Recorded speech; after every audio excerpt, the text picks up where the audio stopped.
ದೈವಕ ಮಹಾರಾಜ ಕಾಡಾಡಿಗಾದರೂ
ರಾಜ್ಯವನ್ನು ಕಳೆದುಕೊಂಡರುವ ವಿಚಾರ ಅಲ್ಲ. ಈ ಹೊತ್ತಿಗೆ ತನ್ನ ಹೆಂಡತಿಯಾದಂತಹ ದಮಯಂತಿ ನನ್ನ ಮಗಳು, ಅಯ್ಯೋ ಅವರ ಬಾಳು ಅನಾಥವಾಗಿ ಹೋಯಿತಲ್ಲ, ಅನಾಥವಾಗಿ ಹೋಯಿತಲ್ಲ.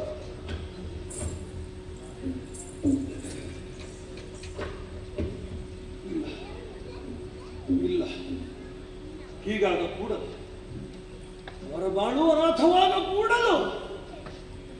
ದಮಯಂತಿಯ ತಂದೆ ಈ ಭೀಮಕ ರಾಜ ಇನ್ನೂ ಕೂಡ ಬಲಿಷ್ಠನೇ ಇದ್ದಾರೆ.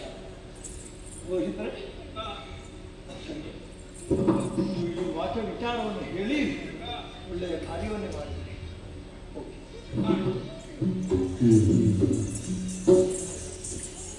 ಸರಿ, ತಲೆದೋರಿರುವಂತಹ ಸಮಸ್ಯೆಗೆ ಪರಿಹಾರವನ್ನು ಕಂಡು ಹುಡುಕಬೇಕು.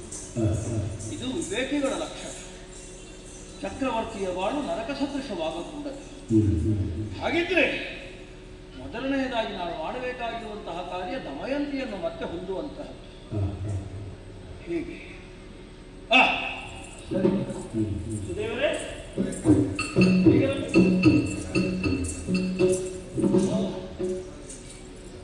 ವಂದಿಸಿಕೊಳ್ಳಿ ಬ್ರಾಹ್ಮಣೋತ್ತಮರಿಗೆ. ಈಗಿಂದೀಗ ನಳಪುರೋಹಿತರು ಆಡಿದಂತಹ ಮಾತನ್ನು ತಾವು ಆಲಿಸಿದರೆ ತಾನೆ ಹಾಗೆಂತ ನಾವು ಆ ಚಿಂತೆಯಲ್ಲೇ ಹೀಗೆ ಕೊರಗುತ್ತಾ ಇರುವುದು ತರವಲ್ಲ. ಆದ್ದರಿಂದ ಒಂದು ವಿಶೇಷವಾದಂತಹ ಚಿಂತನೆಯ ಮೂಲಕವಾಗಿ ಪರಿಹಾರೋಪಾಯವನ್ನು ನಾನು ಕಂಡುಕೊಳ್ಳುವುದಕ್ಕೆ ತೊಡಗಿದ್ದೇನೆ. ಯಾವ ರೀತಿ ಇದನ್ನು ನೀವೇ ಕೈಗೂಡಿಸಿಕೊಳ್ಬೇಕು ಅಂತ ತಮಗೆ ಸವಿನಯವಾಗಿ ಪ್ರಾರ್ಥಿಸಿಕೊಳ್ತಾ ಇದ್ದೇನೆ. ಅಂದ್ರೆ ನನ್ನ ಮಗಳಾದಂತಹ ದಮಯಂತಿ ಗಂಡನಾದಂತಹ ನಳನಿಂದ ದೂರವಾಗಿದ್ದಾಳೆ ಈ ಹೊತ್ತಿಗೆ ಎನ್ನುವಂತಹ ವಿಚಾರವನ್ನು ನಾನು ಅರಿತುಕೊಂಡವನಿದ್ದೇನೆ. ಆದ್ದರಿಂದ ಏನಕ್ಕೇನ ಪ್ರಕಾರ ನಳದಮಯಂತಿಯರನ್ನು ಜೊತೆ ಮಾಡಿಸಬೇಕು ಎನ್ನುವ ಹಾಗೆ ನಾನು ಈ ಹೊತ್ತಿಗೆ ಯೋಚಿಸ್ತಾ ಇದ್ದೇನೆ. ಮೊದಲನೆಯದಾಗಿ ಮಾಡಬೇಕಾಗಿರುವಂತಹ ದಮಯಂತಿಯನ್ನು ಹುಡುಕುವಂತ. ತಮ್ಮಲ್ಲಿ ಸವಿನಯವಾಗಿ ಪ್ರಾರ್ಥಿಸಿಕೊಳ್ತಾ ಇದ್ದೇನೆ. ಈ ಪ್ರಪಂಚದಲ್ಲಿ ನನ್ನ ಮಗಳಾಗಿರುವಂತಹ ದಮಯಂತಿಯಲ್ಲಿಯೇ ಇರಲಿ, ಆಕೆಯನ್ನು ನಾವು ದಯಮಾಡಿ ಹುಡುಕಿಕೊಂಡು ಬರಬೇಕು ಎನ್ನುವ ಹಾಗೆ ಇಷ್ಟೊಂದು ನೀವು ಕೇಳಿಕೊಳ್ಳಬೇಕಾಗಿಲ್ಲ. ಖಂಡಿತ ಹಾಗೆಯೇ ಧರ್ಮಾತ್ಮವಾಗಿ ಮಾಡಿಸ್ತಾ ಇದ್ದೇನೆ ಅಂತ ತಾವು ಅನ್ಯಥಾ ಭಾವಿಸಕೂಡದು. ಇದು ಹೃದಯಾಂತರಾಳದಿಂದ ಹೇಳುತ್ತಾ ಇದ್ದೇನೆ. ಒಂದು ವೇಳೆ ನೀವು ದಮಯಂತಿಯನ್ನು ಹೊಂದಿಕೊಂಡು ಬಂದಿರಿ ಅಂತ ಆದರೆ ಈ ರಾಜ್ಯದ ಅರ್ಧ ಭಾಗವನ್ನು ನಿಮಗೆ ನಾನು ಕೊಡ್ತೇನೆ. ಪ್ರಭೋ, ರಾಜ್ಯದ ಆಸೆ ಅಲ್ಲದಿದ್ದರೆ ಸಣ್ಣ ಮಗುವಿನಿಂದ ಹಿಡಿದು ದೊಡ್ಡವಳಾಗುವವರೆಗೆ ನಾನು ಆಕೆಯ ಆರೈಕೆಯನ್ನು ಮಾಡಿದವ.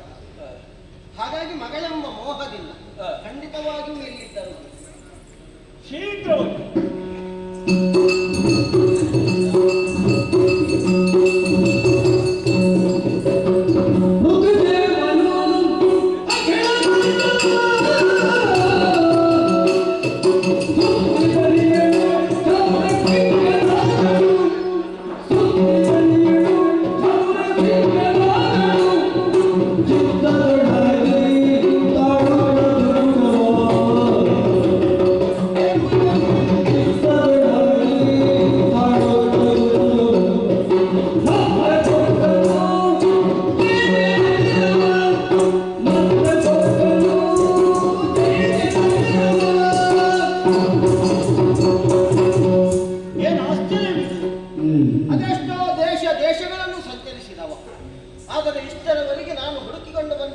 ದಮಯಂತಿಯ ಸುಳಿವೇ ಇಲ್ಲ. ಹಾಗಿದ್ದರೆ ಎಲ್ಲಿರಬಹುದು, ಹೇಗಿರಬಹುದು ಅನ್ನುವಂತಹ ಕುತೂಹಲ ನನ್ನಲ್ಲಿ ಕಾಡುತ್ತಾ ಇದೆ. ಏನು ಮಾಡೋಣ ಅನ್ನುವ ಹಾಗೆ ನೋಡಿದ್ರೆ ಇನ್ನೊಂದು ದೇಶ ಉಳಿದಿದೆ, ಕಾಣ್ತಾ ಇದೆ, ಚೈತ್ಯ ದೇಶ. ಹೋಗ್ತೇನೆ ನೋಡಿ.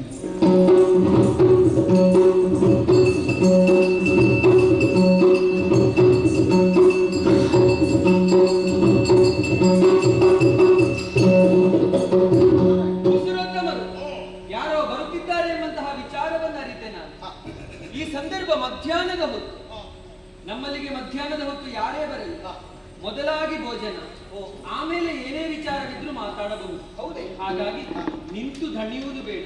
ನನ್ನ ಜೊತೆಗೆ ನೀವು ಬಂದಿರಿ ಎಂದಾಗ ಭೋಜನವನ್ನು ಕೊಡುತ್ತೇನೆ, ಸ್ವೀಕರಿಸುವುದು. ಸ್ನಾನ ಸಂಧ್ಯಾ ವಂದನೆಗಳನ್ನು ಪೂರೈಸಿದವ ನಾನು. ಹೌದೇ? ಹಾಗಾಗಿ ಖಂಡಿತ ನೀವು ಹೇಳಿದ್ದಕ್ಕೆ ನಾನು ಹೀಗೆ ಬರಬೇಕು, ನೀವು ಹೀಗೆ ಬರಬೇಕು.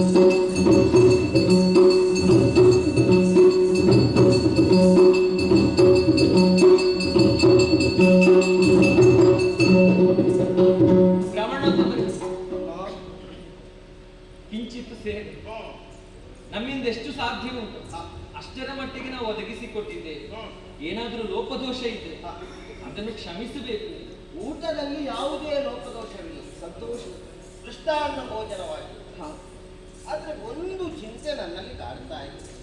ನಿಮ್ಮಲ್ಲಿ ಚಿಂತೆ ಏನಾದ್ರೂ ತೊಡಕಾಯಿತು?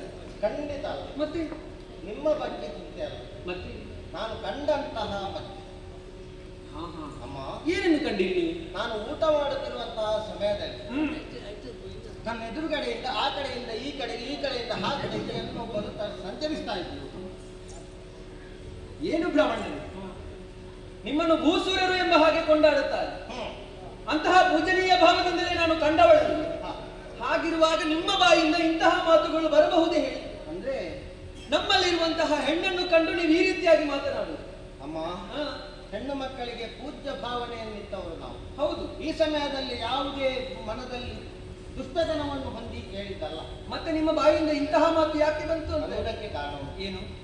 ಆ ಹೆಣ್ಣನ್ನು ನೋಡಿದಾಗ ನಾನು ಈ ಹಿಂದೆ ಎಲ್ಲಿಯೋ ನೋಡಿದ್ದೇನೆ ಅನ್ನುವಂತಹ ಭಾವನೆ ನನ್ನ ಮನದಲ್ಲಿ ಮೂಡಿದ್ದರೆ ಜೀವನಲಾಗಿ ಅವಳನ್ನು ಕಾಣಬೇಕು ಅನ್ನುವಂತಹ ಖಂಡಿತ ನೀವು ನೋಡುವುದಕ್ಕೆ ಸಾಧ್ಯವೇ ಇಲ್ಲ. ಯಾಕಂದ್ರೆ ಸ್ವಲ್ಪ ದಿವಸಗಳ ಮುಂಚೆಯಷ್ಟೇ ನಮ್ಮದಾದಂತಹ ಈ ಚೈತ್ಯ ದೇಶವನ್ನು ಸೇರಿಕೊಂಡವರು.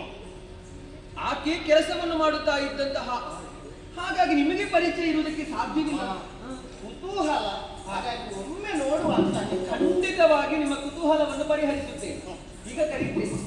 ಯಾರಲ್ಲಿ ಅವಳನ್ನು ಈ ಕಡೆಗೆ ಕಳುಹಿಸಿಕೊಡಿ.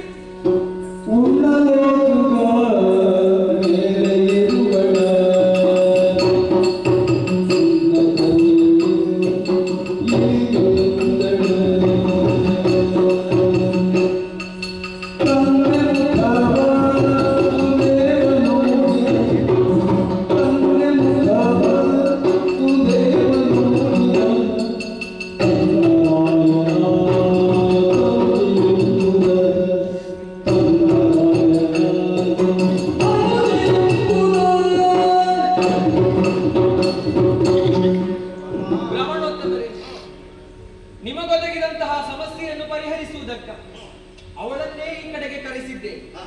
ನೋಡಿದಿರಲ್ಲ? ನೋಡಿದೆ. ಅಮ್ಮ ನೀವು ಯಾರು ಅಂತ ಹೇಳಿದ್ರಿಗೆ ಕೆಲಸದವಳು. ಕೆಲಸದ ಅಂದ್ರೆ ಸ್ವಲ್ಪ ದಿವಸಗಳ ಮುಂಚೆಯಷ್ಟೇ ಬಂದವಳು. ಇವಳು ಪರದೇಶಿ.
ಹಾಗಿದ್ರೆ ನಿಮಗೆ ಪರಿಚಯ ಉಂಟು.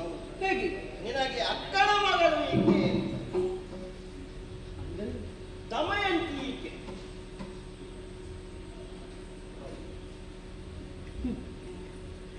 ನಿಮ್ಮ ಮಾತುಗಳನ್ನಾಲಿಸುವಾಗ ನನಗೆ ನಗು ಬರುತ್ತಾ ಉಂಟು. ಯಾಕಮ್ಮ?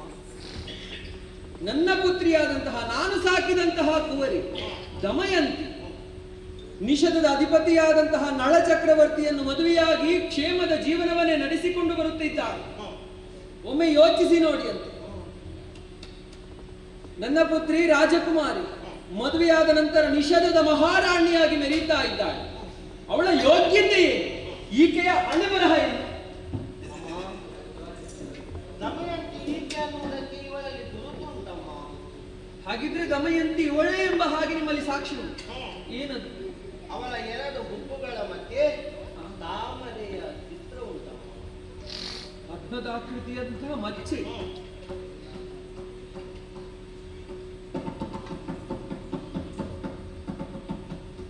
ನಿಮ್ಮ ಮಾತು ಸಟೆಯಾಯಿತು ಸ್ಪರ್ಧ. ಇಲ್ವಲ್ಲ, ನಾನು ನೋಡಿದೆ. ನೋಡಿದ ಕ್ಷಣವೇ ದೂರದಿಂದ ಕಾಣುವುದಕ್ಕೆ ಸಾಧ್ಯವಿಲ್ಲ. ಯಾಕಂದರೆ ತನ್ನ ಪರಿಚಯ ಯಾರಿಗೂ ಸಿಗಬಾರದು ಅನ್ನುವ ಉದ್ದೇಶದಿಂದ ಆ ಮಚ್ಚಿನ ಮೇಲೆ ಧೂಳನ್ನು ಮೆತ್ತಿಕೊಂಡಿದ್ದಾಳೆ. ಬೇಕಾದ್ರೆ ಧೂಳನ್ನು ಸರಿಸಿ ನೋಡಮ್ಮ.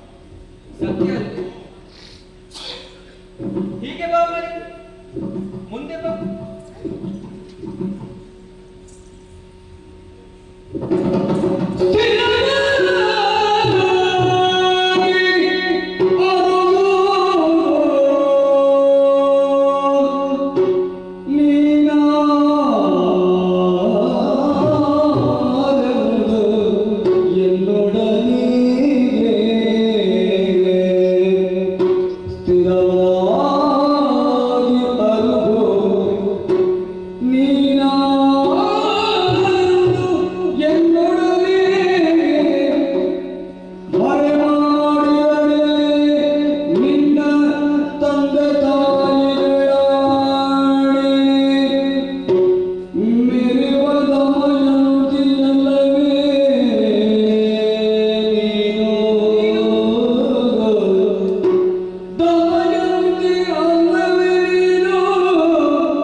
ಹಾಗಿದ್ದರೆ ಅವರಾಡಿದಂತಹ ಮಾತು ಸತ್ಯವಾಯಿತದೆ. ಸತ್ಯ ಹೇಳ, ನೀ ದಮಯಂತಿ ಅಲ್ಲವೇ? ಇಲ್ಲ, ನಾ ಸಾಕಿದಂತಹ ಕಂದನೆ. ನೀ ಖಂಡಿತವಾಗಿ ಈ ಸಂದರ್ಭದಲ್ಲಿ ಈ ರೀತಿಯಾಗಿ ಆಡಿದರೆ ಒಪ್ಪಿಕೊಳ್ಳುವುದಕ್ಕೆ ಸಾಧ್ಯವೇ ಇಲ್ಲ. ನಿನ್ನ ಬಾಯಿ ಬಿಡಿಸಲೇಬೇಕಂತೆ.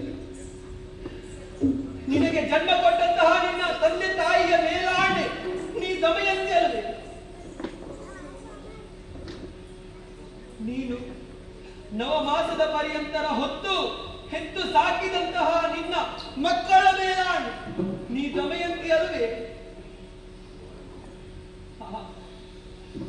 ಒಪ್ಪಿಕೊಳ್ಳು, ನಿನ್ನ ಬಾಯಿ ಬಿಡಿಸಬೇಕು ಹೇಗೆ ಎಂಬ ಹಾಗೆ ನಾನು ಅರಿತಿದ್ದೆ. ನಿಷೇಧದ ಅಧಿಪತಿಯಾದಂತಹ ನಳ ಚಕ್ರವರ್ತಿಯ ಮೇಲಾಣೆ ನೀ ದಮಯಂತಿ ಅಲ್ಲವೇ?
ಈ ರೀತಿಯಾಗಿ ನಿನ್ನನ್ನು ನಾನು ನೋಡುತ್ತೇನೆ ಎಂಬ ಹಾಗೆ ಭಾವಿಸಿಕೊಂಡಿರಲಿಲ್ಲ.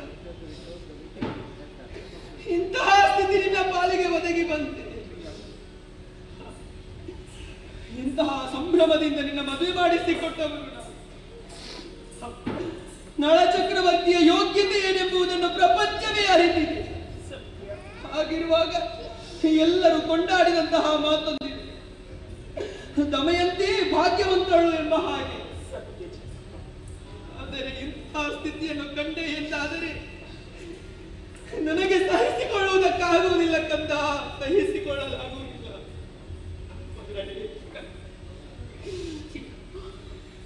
ಏನು ತಪ್ಪು ಮಾಡಿಬಿಟ್ಟೆ. ನಾ ಸಾಕಿದಂತಹ ಪುತ್ರಿ ಆಕೆಯ ಪರಿಚಯವನ್ನು ಮಾಡುವುದಕ್ಕೆ ನನ್ನಿಂದಲೇ ಕಷ್ಟವಾಗಿ ಹೋಯಿತೆ. ಆಕೆಯ ಪರಿಚಯ ನನಗೆ ಸಿಗದೆ ಹೋಯಿತೆ. ದಾಸಿಯಾಗಿ ಬಂದವಳನ್ನು ನನ್ನ ಮಗಳ ಸೇವೆಗಾಗಿ ನೇಮಿಸಿದೆ. ನಿನ್ನ ಕೈಯಿಂದ ನಿನ್ನ ತಂಗಿಯ ಸೇವೆಯನ್ನು ನಾ ಮಾಡಿಸಿದೆ. ಎಂತಹ ದುರ್ವಿಧಿ ನನ್ನದು.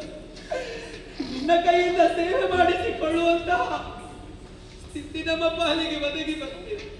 ನನ್ನನ್ನು ಕ್ಷಮಿಸಿ ಬಿಡು ಕಂದ, ನನ್ನನ್ನು ಕ್ಷಮಿಸಿ.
ಎಂತಹ ಕಷ್ಟವನ್ನು ನಿನಗೆ ಕೊಟ್ಟೆ ಕನ್ನಡ. ನೀವು ಕಣ್ಣೀರು ಸುರಿಸಬಾರದು, ಈ ರೀತಿಯಾದ ಮಾತುಗಳನ್ನು ಆಡಬಾರದು. ಯಾರಿಗೆ ಕಷ್ಟ, ಎಲ್ಲಿಯ ಕಷ್ಟ ಇಲ್ಲ ಚಿಕ್ಕಮ್ಮ. ಬರೀಗೆ ಉಮ್ಮಲಿಸಬೇಕು.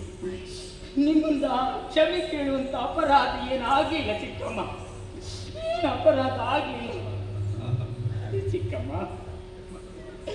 ಗಂಡನ ಮನೆಯನ್ನು ಸೇರಿದಂತ ಮಗಳು ಮರಳಿ ತವರ ಮನೆಯನ್ನು ಸೇರಿ ತಾಯಿಯ ಸೇವೆಯನ್ನು ಮಾಡುತ್ತಾಳೆ.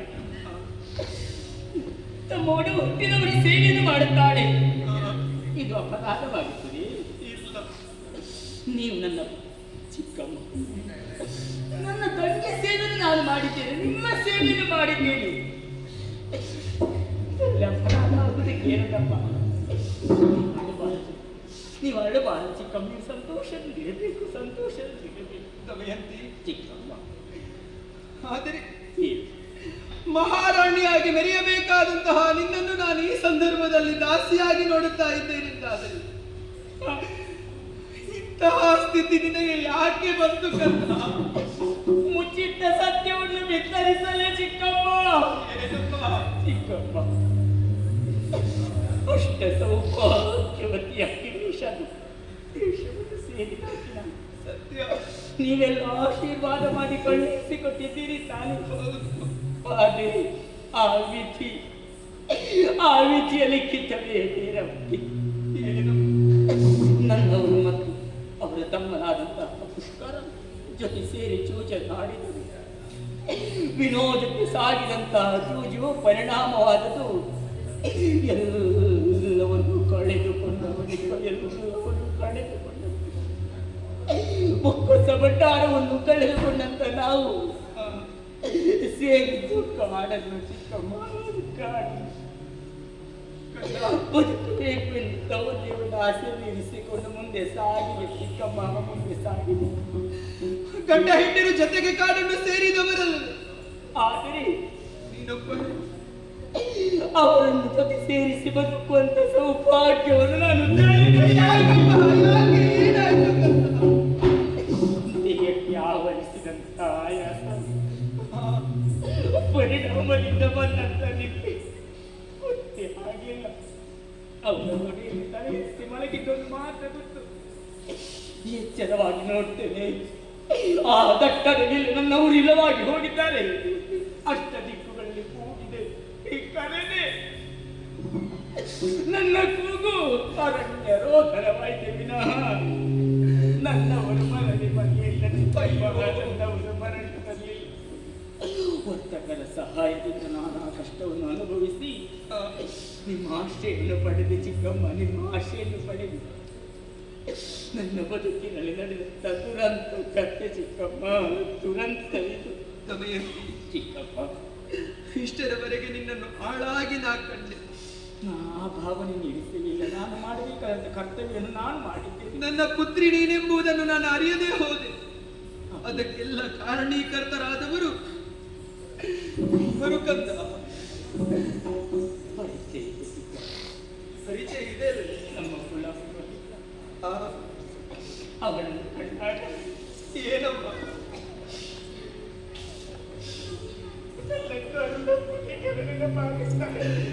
ಅಯ್ಯೋ, ಕೈ ಮುಗಿದು ಬೇಡುವುದಕ್ಕೆ ಚಿಕ್ಕಮ್ಮ, ಇಲ್ಲ ಅಂತ ಮಾತ್ರ ಹೇಳಬಾರದು. ಮಕ್ಕಳನ್ನು ನೋಡುವುದಕ್ಕೆ ಕಳುಹಿಸಿಕೊಡುತ್ತೀರಲ್ಲ ಚಿಕ್ಕಮ್ಮ.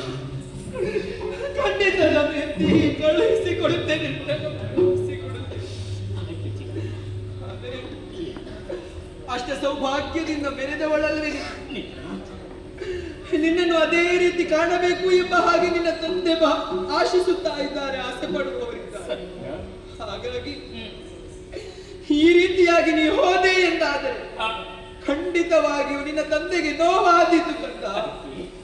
ಅದಕ್ಕಾಗಿ ಹೊಟ್ಟೆ ಸೀರೆಯನ್ನು ಉಟ್ಟುಕೊಂಡು ಆಭರಣಗಳನ್ನೆಲ್ಲ ತೊಟ್ಟುಕೊಂಡು ವೈಭವದಿಂದ ನಿನ್ನ ತಂದೆಯನ್ನು ಕಾಣುವುದಕ್ಕಾಗಿ, ನಿನ್ನ ಮಕ್ಕಳನ್ನು ಕಾಣುವುದಕ್ಕಾಗಿ ಬಂದು ಆಸೆ ನನಗೆ ಮದುವೆ ಆದಂತ ಪ್ರತಿಯೊಬ್ಬ ಹೆಣ್ಣು ಶೃಂಗಾರ ಮಾಡಿ ಯಾರಿಗೆ ಬೇಕಾಗ್ತದೆ? ನನ್ನ ಗಂಡನಿಗೆ ಬೇಕಾಗ ನನ್ನ ಗಂಡ ನನ್ನ ಬಳಿಯಲ್ಲಿ ನಾನು ಯಾರಿಗೆ ಬೇಕಾಗಿ ಶೃಂಗಾರ ಮಾಡಬೇಕು. ಒಂದು ವೇಳೆ ನಾನು ಶೃಂಗಾರ ಮಾಡಿದೆ ತಾನೇ ಅದು ಹೇಳಕ್ಕೆ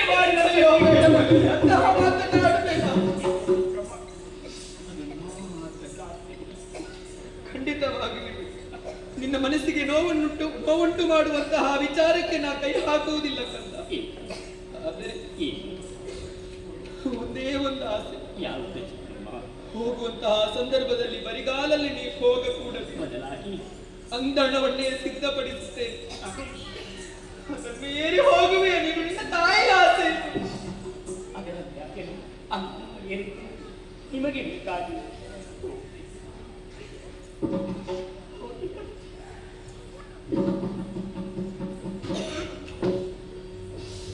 ಹೋಗಿ ಬಿಡುವ ಚಿಕ್ಕಮ್ಮ. ದಮಯಂತಿ, ದಮಯಂತಿ.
ಒಂದು ಕೆಲಸವನ್ನು ತಾವೇ ಪೂರೈಸಿಕೊಟ್ಟಿದ್ದೀರಿ.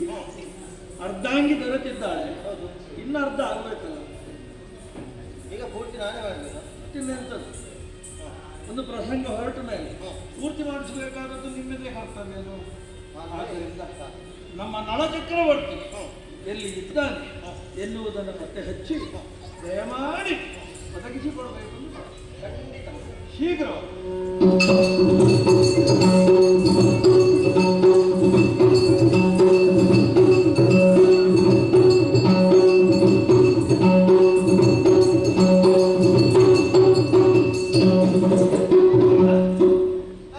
ಶೀಘ್ರವಾಗಿ ಬರಲಿ ಬಂದಿದ್ದೀವಿ. ನಾನು ಹೋದ್ರೆ ಈ ಸಲ ಹೇಗೆ ಎಲ್ಲ ಕಡೆ ಹುಡುಕಿದೆ, ಎಲ್ಲಿಯೂ ಸುಲಭಿಲ್ಲ. ಮತ್ತೆ ಅಯೋಧ್ಯೆ ಅಯೋಧ್ಯೆಗೆ ಹೋದೆ ಅವಳಿಗೆ. ಅಯೋಧ್ಯೆಗೆ ಹೋಗಿ ಅಯೋಧ್ಯೆಗೆ ಹೋದೆ. ಹಾ ಹೋಗುವಾಗ ಮಧ್ಯಾಹ್ನ ಆಗಿದೆ. ಹಾ ಪುರೋಹಿತರಲ್ವಾ ಹಾ ಕರೆದು ಹಾ ಊಟ ಬಡಿಸಿ. ಹಾ ಊಟ ಮಾಡಿದ್ರಿ ಬಂದ್ರಿ. ಊಟ ಮಾಡಿದೆ. ಹಾ ಮೊದಲಾಗಿ ಉಪ್ಪಿನಕಾಯಿ ಬಂತು. ಹಾ ಹಾ ಇದು ಹೊಸತು. ಉಪ್ಪಿನಕಾಯಿ ಹಾಕಿದ ಮೇಲೆ ಹಾ ಪಲ್ಯ ಹಾಕಿತ್ತು. ಹಾ ಹಾ ಪಲ್ಯ ಪಲ್ಯ ಆದ ಮೇಲೆ ಕೊತ್ತಲು ಬಂತು. ಹಾ ಆಮೇಲೆ ಆಮೇಲೆ ಬೆಳ್ತಿಗೆ ಊಟ. ಹಾ ಹಾ ಆಮೇಲೆ ಅದರ ಮೇಲೆ ಸಾರು ಹಾಕಿದೆ. ಹಾ ತುಂಬಾ ಪರಿಮಳ ಊಟ. ಹೌದಾ ನೋಡಿ ಪರಿಮಳ ಇನ್ನೂ ಉಂಟು. ಹೌದಪ್ಪ ಎಷ್ಟು ದಿವಸ ಆಯ್ತು ಊಟ ಮಾಡಿ ಯಾಕೆ? ಅಯೋಧ್ಯೆ? ಅಲ್ಲ ಅಂತಹ ಪರಿಮಳ ಅಂತ. ಹಾ ಹಾ ಹಾ ಈಗ ನೀವು ಊಟ ಮಾಡ್ಲಿಕ್ಕೆ ಉಂಟು ಅಯೋಧ್ಯೆಗೆ? ಅಲ್ಲ ಮತ್ತೆ ಈ ಊಟ ಮಾಡುವಾಗ ಹಾ ನನಗೊಂದು ನೆನಪಾಯಿತು. ಏನು ಈ ಹಿಂದೆ ಒಮ್ಮೆ ಊಟ ಮಾಡಿದ್ದೇನೆ. ಅಂದ್ರೆ ಆಮೇಲೆ ಅಯೋಧ್ಯೆಯಲ್ಲೇ ಮಾಡಿದ್ದ? ಅಲ್ಲ ಅಂತಹ ಊಟ ಮಾಡಿದ್ದೇನೆ ಅಂತ ಹೇಳಿದ್ರು. ಅದೇ ತೆರನಾದ ರುಚಿ, ಅದೇ ರುಚಿ, ಹಾ. ಅದೇ ಪರಿಮಾಣ. ಹಾ ಹಾಗೆ ಹಾ ಹಾ ಹಾ ಹಾ ಹಾ ನಳ ಮಹಾರಾಜನ ಮದುವೆ. ನಳಚಕ್ರವರ್ತಿ ನನ್ನ ಮಗಳ ಮದುವೆ ಅಂತ ಹೇಳಿ. ಹೌದು. ಹಾಗೆ ನನಗೆ ಸಂಶಯ ಬಂತು. ಏನು? ಈಗ ಊಟ ಮಾಡಿದ್ದೇನಲ್ವಾ, ಹೌದು. ಅಲ್ಲಿಯೂ ಮಾಡಿದ್ದೇನಲ್ವಾ, ಹಾ. ಇಲ್ಲಿಯೂ ಹಾಗೆ ಉಂಟಲ್ವಾ, ಹಾ. ಹಾಗಾದ್ರೆ ಯಾರು ಅಡಿಗೆ ಮಾಡಿದ್ದು ಅಂತ ಸಂಶಯ ಬಂತು. ಹಾ ಹಾಗಾಗಿ ಅಡಿಗೆಯವರನ್ನು ಕರೆಸಿದ್ರು. ಹಾ ಅಡಿಗೆಯವರನ್ನು ಕರೆಸಿದ್ದು ನೋಡಿದ್ದೇ ತಡ. ಏನಾಯ್ತು? ಎಷ್ಟು ತಿಂದಿದ್ದೇನು ಹಾ. ಅಷ್ಟೆಲ್ಲ ಹೌದು. ಯಾಕೆ ಹಾಗೆ? ಅಡಿಗೆ ಭಟ್ಟರನ್ನು ನೋಡಬೇಕು. ಹಾ ಕಣ್ಣೆಲ್ಲಿಂಟು, ಮೂಗೆಲ್ಲಿಂಟು, ಬಾಯಿಯಲ್ಲಿಂಟು, ಕೈ ಹೇಗುಂಟು, ಅದಕ್ಕೆ ಕಾಲು ಹೇಗುಂಟು. ಹೇಳೋದು ಪ್ರಪಂಚದಲ್ಲಿ ಊಟ ಮಾತ್ರ ಮಾಡಬೇಕು, ಅದನ್ನು ತಯಾರಿಸಿದವರು ನೋಡಬಾರ್ದು. ನೋಡಿದ್ರೆ ಹೀಗೆ ಅನುಭವ ಉಂಟು. ಹೌದು. ಆಯ್ತು. ಹಾ. ನನಗೆ ಆಮೇಲೆ ಒಂದು ಸಂಶಯ ಬಂತು. ಏನು?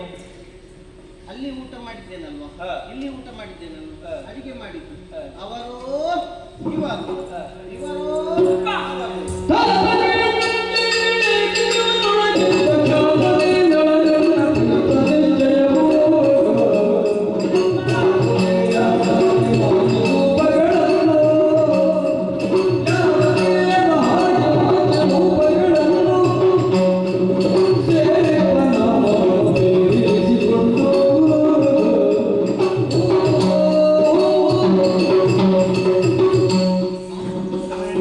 ಹೀಗೆ ಅವಸರ? ಸಂಶಯ ಬೇಡ. ಏನು ಸಂಶಯ? ಪುರೋಹಿತರಾಡುತ್ತಿರುವಂತ ಮಾತುಗಳನ್ನು ಕಿವಿಯಾಗಿಯೂ ಆಲಿಸಿದೆ. ಪೂರ ಸತ್ಯ ಕಥೆಯನ್ನೇ ಹೇಳಿದ್ದಾರೆ. ಅಂದ್ರೆ? ಅವರೋ ಇವರೋ ಹಾ. ಎನ್ನುವಂತ ಅನುಮಾನ ಬೇಡ. ಮತ್ತೆ? ಅಲ್ಲಿ ಇರುವವರು ಹಾ. ನನ್ನ ಗಂಡನಾದಂತ ನಳಚಕ್ರವರ್ತಿ. ಅದು ಹೇಗೆ ಹೇಳ್ತೀನಿ? ಖಂಡಿತವಾಗಿ ಹೌದಾ? ಹೇಗೆ? ನಾನು ಯಾರಿಗೂ ಪರಿಚಯ ಸಿಗಬಾರದೆಂದು ನೆಲೆಯನ್ನು ಅರ್ಥವಿಸಿಕೊಂಡು ಹಾ. ರೂಪವನ್ನು ಮರೆಮಾಚಿಯಲ್ಲಿ ಬದುಕುತ್ತಾ ಇದ್ದಾರೆ. ಅದನ್ನು ಹುಡುಕಿ ಹಿಡಿಗಟ್ಟಬೇಕಾಗಿ ಹಾ. ದಾರಿಯೊಂದನ್ನು ಇದೆ. ಅವನನ್ನು ಪತ್ತೆ ಹಚ್ಚುವುದು. ಸತ್ಯ ಹಚ್ಚುವುದಕ್ಕೆ ಏನು ದಾರಿ? ದಮಯಂತಿಗೆ ಪುನರ್ ಸ್ವಯಂವರ. ಮಗಳೇ, ಏನು ಮಾತನಾಡ್ತಾ ಇದ್ದೀರಿ? ಪುನರ್ ಸ್ವಯಂವರ ಮತ್ತೊಮ್ಮೆ ಮದುವೆ ಆಗುವ ಕ್ರಮ ಉಂಟ ಈ ಪ್ರಪಂಚದಲ್ಲಿ? ಇಲ್ಲ. ಮತ್ತೆ ಅಪ್ಪ, ಆ? ಮತ್ತೊಬ್ಬನ ಕಾಯ ಸುಖಕ್ಕೆ ಆಸೆ ಪಟ್ಟು ಈ ರೀತಿಯಾದಂಥ ನಿರ್ಧಾರವನ್ನು ನಿಮ್ಮ ದಮಯಂತಿ ಮಾಡಿದ್ದಾರೆ. ಮತ್ತೆ ಅವರನ್ನು ಗುರುತು ಹಿಡಿಯುವುದಕ್ಕೆ ಬೇಕಾಗಿ ನಾನು ಕಂಡುಕೊಂಡ ಕಾರಣ. ಪಾಯ. ಹೌದು. ಆಹಾ. ದಮಯಂತಿಗೆ ಪುನರ್ ಸ್ವಯಂವರ ಹಾ. ಎನ್ನುವಂತ ಮಾತನ್ನು ಹೇಳಿದಂತಾದ್ರೆ ಹಾ. ಯಾವ ಗಂಡನಾದರೂ ಹಾ. ತನ್ನ ಹೆಂಡತಿಗೆ ಮತ್ತೊಂದು ಮದುವೆ ಆದ ಮೇಲೆ ಅಲ್ಲಿ ಉಳಿದಕ್ಕೆ ಸಾಧ್ಯತೆ ಉಂಟಾ? ಗಂಡ ಹೌದು ಅಂತಾದ್ರೆ ಬರ್ತದೆ. ಎಲ್ಲಿದ್ದರೂ ಖಂಡಿತವಾಗಿ ಬಂದೇ ಬರಲೇಬೇಕಲ್ಲ. ಗಂಡ ಹೌದು ಅಂತಾದ್ರೆ ಬರ್ತದೆ ಅಲ್ವಾ? ನನ್ನವರು ಖಂಡಿತವಾಗಿ ಬಂದೇ ಬರ್ತಾರೆ. ಆದ್ರಿಂದ ತೀರ್ಮಾನವನ್ನು ನೀವು ಮಾಡಬೇಕು. ಹಾ. ಆದರೆ ಒಂದುಂಟು, ಏನು? ಉಳಿದ ದೇಶಗಳಿಗೆ ಹಾ. 15 ದಿನ ಮುಂಚಿತವಾಗಿ ಆಮಂತ್ರಣ ಬರೆದು ಕಳಿಸಿ. ಸ್ವಯಂವರಕ್ಕೆ 15 ದಿವಸ ಮುಂಚಿತವಾಗಿ. ಸಾಕೇತಕ್ಕೆ ಮಾತ್ರ ಮಾತ್ರ? ನಾಳೆ ಮದುವೆ ಆದ್ರೆ ಹಾ. ಇವತ್ತು ಸಂಜೆ ಕಳುಹಿಸಿಕೊಡಬೇಕು. ಯಾಕೆ ಹಾಗೆ? ಅಪ್ಪ, ಹಾ. ಅಶ್ವಹೃದಯ, ಹಾ. ವೇಗ ಹಾ. ಈ ವಿದ್ಯೆಯನ್ನು ಅಭ್ಯಾಸ ಮಾಡಿದವರಿದ್ದಾರೆ. ಹಾ. ಅವರು ಕ್ಷಣ ಮಾತ್ರದಲ್ಲಿ ಹಾ. ಇಲ್ಲಿಗೆ ತಲುಪುತ್ತಾರೆ. ಹೌದೇ? ವ್ಯವಸ್ಥೆಯನ್ನು ಮಾಡಬೇಕು. ಹಾ. ಹೌದಾ? ಸರಿ, ಯೋಚಿಸಬೇಡ. ಹೌದಲ್ಲ? ಪೂರ್ಣ ಭರವಸೆ ಇದೆ. ಖಂಡಿತ ನಿಮ್ಮ ಮೇಲೆ ಪೂರ್ಣವಾದ ನಂಬಿಕೆ ಇದೆ. ಹಾ. ಸುದೇವರೇ, ಹೇಳಿದ್ದಲ್ಲ ಮಗಳು ಹೇಳಿದ್ದು, ಇಷ್ಟು ಮಾಡಿದ್ರೆ ಅಂತ ಇನ್ನೊಂದು ಕಾರ್ಯ ಮಾಡಲಿಕ್ಕೆ ಏನಾಗಬೇಕು? ಏನು ಮಾಡಬೇಕು? ದಮಯಂತಿಗೆ ಪುನರ್ ಸ್ವಯಂವರ ಎನ್ನುವ ಹಾಗೆ ಈಗಾಗಲೇ ಘೋಷಣೆ ಮಾಡಿ ಆಯ್ತು. ಎಲ್ಲ ದೇಶಗಳಿಗೆ ಈಗಾಗಲೇ ಪತ್ರವನ್ನು ಕಳುಹಿಸಿಕೊಟ್ಟಾಯಿತು, ಸ್ವಯಂವರದಲ್ಲಿ ಬಂದು ಪಾಲ್ಗೊಳ್ಳುವುದು ಎನ್ನುವ ಹಾಗೆ. ಆದರೆ ಅಯೋಧ್ಯೆಗೆ ಮಾತ್ರ ಹಿಂದಿನ ದಿವಸ ತಲುಪಿಸುವಂತಹ ವ್ಯವಸ್ಥೆಯನ್ನು ನೀವು ಮಾಡಿ. ಆದಿತ್ತಲ್ಲ?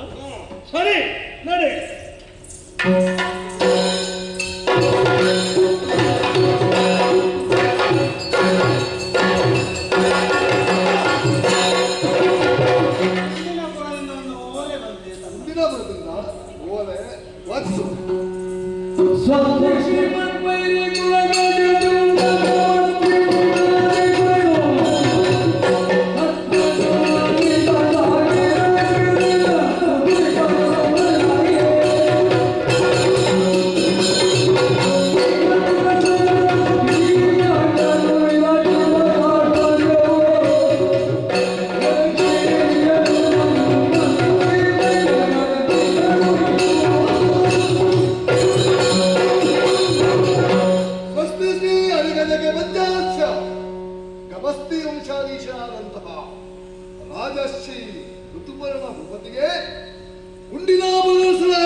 ಮನುಕುಲಕ್ಕೆ ಆಚಾರ ಸಂಹಿತೆಯನ್ನು ಕೊಟ್ಟವರೇ ನಮ್ಮ ಮನುಕುಲದವರು. ಕ್ಷತ್ರಿಯ ತರುಣಿಗೆ ಎರಡು ಮದುವೆಗಳಾಗುವಂತಹ ಅವಶ್ಯಕತೆ ಉಂಟೆ. ಮದುವೆಯಾಗುವುದಕ್ಕೆ ಯಾವ ಕಾಲದಲ್ಲೂ ಸಾಧ್ಯ ಇಲ್ಲ. ಕ್ಷತ್ರಿಯಾಗಿ ಹುಟ್ಟಿದಂತಹ ಹೆಣ್ಣಿಗೆ ಎರಡನೆಯ ಮದುವೆ ಇಲ್ಲ. ಹಾಗಾದರೆ ದಮಯಂತಿಯ ಪುನಃಸ್ಮರಣದ ಅರ್ಥವೇನು? ನಳಚಕ್ರವರ್ತಿ ಕಟ್ಟಿದಂತಹ ಮಂಗಳ ಸೂತ್ರವನ್ನು ಬಿಡಿಸುವವರು ಯಾರು? ಕೊಟ್ಟ ಹೆಣ್ಣು ಕುಲದ ಹೊರಗೆ ಅಂತ ಬಳಿಕ ಆ ಭೀಮಕ ಮತ್ತೆ ಮದುವೆ ಮಾಡುವುದಕ್ಕೆ ಯೋಚನೆ ಮಾಡಿ ಮನುಕುಲದ ಆ ಆಚಾರವನ್ನೇ ಉಲ್ಲಂಘಿಸುತ್ತಾ ಇದ್ದಾನಲ್ಲ, ಇದು ಅಪಕೀರ್ತಿ. ಒಂದು ಹೆಣ್ಣಿಗೆ ಮಕ್ಕಳಾದರೆ ಅಲ್ಲ, ಗಂಡ ಶಂಟನಾದರೆ ಸರ್ವತಾ ನಿಧನಾದರೆ ಗಂಡನ ವಂಶವನ್ನು ಬೆಳೆಸುವುದಕ್ಕಾಗಿ ನಿಯೋಗಬದ್ಧತೆಯನ್ನು ಅನುಸರಿಸಬಹುದಂತೆ. ಅದು ಕೂಡ ಯಾರ್ಯಾರಲ್ಲ, ಗಂಡನ ಅಣ್ಣನೋ ತಮ್ಮನೋ ಅಲ್ಲ, ಮಹಾತ್ಮರನ್ನು ಸೇರಿ. ಅದಕ್ಕೂ ಇಂಥದೇ ಮಟ್ಟ ನಿರ್ದಿಷ್ಟವಾದಂತಹ ನೀತಿ ನಿಯಮಗಳನ್ನು ನಿಯೋಗಬದ್ಧತೆಯಲ್ಲಿ ಸೂಚಿಸಿವೆ. ಆ ನಿಯೋಗಬದ್ಧತೆಯನ್ನು ಮಾಡುವಾಗ ಗಂಡು ಹೆಣ್ಣಿಬ್ಬರೂ ತುಪ್ಪದಲ್ಲಿ ಸ್ನಾನ ಮಾಡಿ ಎಲ್ಲರ ಹಿರಿಯರ ಅಪ್ಪಣೆಯನ್ನು ಪಡೆದು ಅಗ್ನಿಸಾಕ್ಷಿಯಾಗಿ ಹೇಳಿ ಕೇವಲ ಗಂಡನ ಸಂತಾನವನ್ನು ಉತ್ತರಿಸುವುದಕ್ಕಾಗಿ ಒಂದು ದಿನದ ದಾಂಪತ್ಯವನ್ನು ಮಾಡುತ್ತೇವೆ, ಮತ್ತೆ ನಮಗೆ ಸಂಬಂಧ ಇಲ್ಲ. ಹಾಗಾದ್ರೆ ಗಂಡನ ಸಂತಾನ ಮೆಳೆಬೇಕಾದ್ರೆ ದಮಯಂತಿಗೆ 2 ಮಕ್ಕಳುಂಟು, ಅವಾಗ ಅನಿವಾರ್ಯತೆ ಇಲ್ಲ. ಹಾಗಾದ್ರೆ ಇವ ಏನು ಯೋಚನೆ ಮಾಡಿದ್ದಾನೆ? ನಳನ ಬಗ್ಗೆ ಏನು ಗೊತ್ತು? ಕಿರಿಯ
ಕಿರಿಯ ಮನುಜನಿ ದುರಪರಾಕ್ರಮಿ ಮೆರೆಯುವ ಶಶಿಕುಲಕ್ಕೆ ಚಂದ್ರಮೌಳಿ ಅಂತ ಇದ್ದಾನೆ. ಅಂತವನ ಸಂಬಂಧವನ್ನು ಬೆಳೆಸಬೇಕಾದ್ರೆ ಪೂರ್ವ ಜನ್ಮದ ಸುಕೃತ ವಿಶೇಷದಿಂದ ಏನೋ 2 ದಿನದ ಕಷ್ಟಕ್ಕೆ ಬಳಲಿ ಮಗಳು ಕಣ್ಣೀರನ್ನು ಸುರಿಸುತ್ತಿದ್ದಾಳೆ ಎಂದು ಯೋಚನೆ ಮಾಡಿ ಆ ಮುದುಕ ಪುನರ್ಸ್ಮರಣ ಮಾಡುವಂತಹ ನಿರ್ಣಯವನ್ನು ಕೈಗೊಂಡಿದ್ದಾನೆ. ಅರ್ಥ ಏನು? ಹಾಗಾದ್ರೆ ನನಗೆ ಲೋಕದಲ್ಲಿ ಬೆಲೆ ಇದೆ. ಕಪಟಿಯಲ್ಲದ ನಿಷ್ಕಳಂಕ ವ್ಯಕ್ತಿತ್ವವನ್ನು ಹೊಂದಿದಂತಹ ಆ ಪರಾಕ್ರಮಿಯಾದಂತಹ ನಳ ಯಾವ ಕಾಲದಲ್ಲೂ ಅಧರ್ಮದ ದಾರಿಯನ್ನು ಹೊಂದುವುದಕ್ಕೆ ಸಾಧ್ಯವಿಲ್ಲ. 2 ದಿನದ ಕಷ್ಟಕ್ಕಾಗಿ ಗಂಡನನ್ನೇ ಬೀಳಿಸಿ ಮಗಳಿಗೆ ಮತ್ತೊಂದು ಮದುವೆಯನ್ನು ಮಾಡುವ ಯೋಚನೆಯನ್ನು ಸಂಚಿಕೆಯನ್ನು ಹೂಡಿದ್ದಾನಲ್ಲ, ಅವನ ಯೋಗ್ಯತೆ ಏನು ಗೊತ್ತು? ಆವ ಹೋಗಿ 1-2 ವರ್ಷ ಕಳೆದಿದೆಯೋ ಇಲ್ಲೋ, ನಿಜವಾಗಿ ಒಬ್ಬ ಗಂಡ ತನ್ನ ಹೆಂಡತಿಯಾದವಳು ಗಂಡ ಮನೆ ಬಿಟ್ಟು ಹೋಗಿ 12 ವರ್ಷ ಕಳೆದ ಬಳಿಕ ಮತ್ತೂ ಬಾರದಿದ್ರೆ ಅಲ್ಲಿವರೆಗೆ ಕಾಯ್ತಾ ಇರಬೇಕು. ಒಂದು ವೇಳೆ ಮತ್ತೂ ಬಾರದಿದ್ರೆ ಎತ್ತರವಾದಂತಹ ಪ್ರದೇಶಕ್ಕೆ ಹೋಗಿ ಗಂಡನ ಹೆಸರು ಹೇಳಿ 3 ಸಾರಿ ಕೂಗಬೇಕಂತ. ಆ ಹೊತ್ತಿಗೆ ಒಂದು ಎಲೆ ಕೂಡ ಅಲ್ಲಾಡದಿದ್ರೆ ಗಂಡನಾದವ ಸತ್ತನೆಂದು ತಿಳಿದು ಅವನಿಗೆ ಯಾವ ತಿರೋಧಕವನ್ನು ಬಿಟ್ಟು ಮತ್ತೊಂದು ಮದುವೆ ಎಸಗಬಹುದಂತೆ. ನಳ ತಪ್ಪಿಸಿ ಹೋದದ್ದಲ್ಲ, ಯಾವ ಕಾಲ ಕರ್ಮದ ಗತಿಯಿಂದ ಹಾಗಾಗಿದ್ದವನು ಏನು. ಇಲ್ಲದಿದ್ರೆ ಅವನ ಆಡತದಲ್ಲಿ ಧರ್ಮದೇನ ಎಂಬುದು 4 ಕಾಲದಲ್ಲಿ ಬೆಳೆದು ನಿಂತಿದೆ ಅಂತ.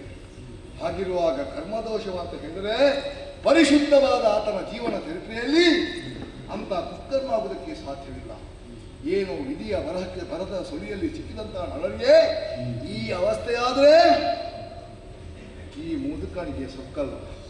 ನಾನು ಅವನ ಬಗ್ಗೆ ಯೋಚನೆ ಮಾಡುವುದಲ್ಲ. ಈಗ ಏನೋ ತಂದೆ ತಾಯಿಗಳಿಗೆ ತನ್ನ ಮಕ್ಕಳು ತನ್ನ ಕಣ್ಣ ಮುಂದೆ ಕಣ್ಣೀರು ಸುರಿಸುವಾಗ ಅವರನ್ನು ಸಂತೈಸಲಿಕ್ಕೆ ದಾರಿಯೇನು ಎಂದು ತಿಳಿದು ಒಂದು ಕ್ರಮವನ್ನು ಆಚರಿಸ್ತಾರೆ. ಆ ಹೊತ್ತಿಗೆ ಯೋಚನೆ ಮಾಡೋದಿಲ್ಲ ಇದು ಎಷ್ಟು ಒಳಿತು ಎಷ್ಟು ಕೆಡುಕು ಅಂತ. ನಾನು ಯೋಚನೆ ಮಾಡಿ ಮಾಡಿ ಸೋತು ಹೋಗಿದ್ದೇನೆ. ಆ ನಳನ ಬಗ್ಗೆ ಏನು ಗೊತ್ತುಂಟು ಇವರಿಗೆ? ಹಾಗಾದ್ರೆ ಇದು ಅಹಂಕಾರ ಅಲ್ಲ. ಪತಿವ್ರತೆಯಾದಂತಹ ದಮಯಂತಿ ಯಾವ ಕಾಲಕ್ಕೂ ಮತ್ತೊಂದು ಗಂಡನ್ನು ವರಿಸುವುದಕ್ಕೆ ಸಾಧ್ಯವಿಲ್ಲ. ಯಾಕಂತ ಹೇಳಿದ್ರೆ ದೇವೇಂದ್ರಾದಿಗಳನ್ನೇ ಧಿಕ್ಕರಿಸಿ ನಾನು ಪತಿಯನ್ನಾಗಿ ಪಡೆಯುತ್ತಿದ್ರೆ ನಳನನ್ನು ಮಾತ್ರ ಅಂತ ಹೇಳಿರುತ್ತ. ಆಕೆ ಸಾಮಾನ್ಯ ಅರಸಕುಮಾರನ ಮದುವೆಗೆ ಸಾಧ್ಯ ಉಂಟ? ಆದ್ರೆ ಇದನ್ನೇ ನಂಬಿ ಬಂದಿದ್ದಾರಲ್ಲ.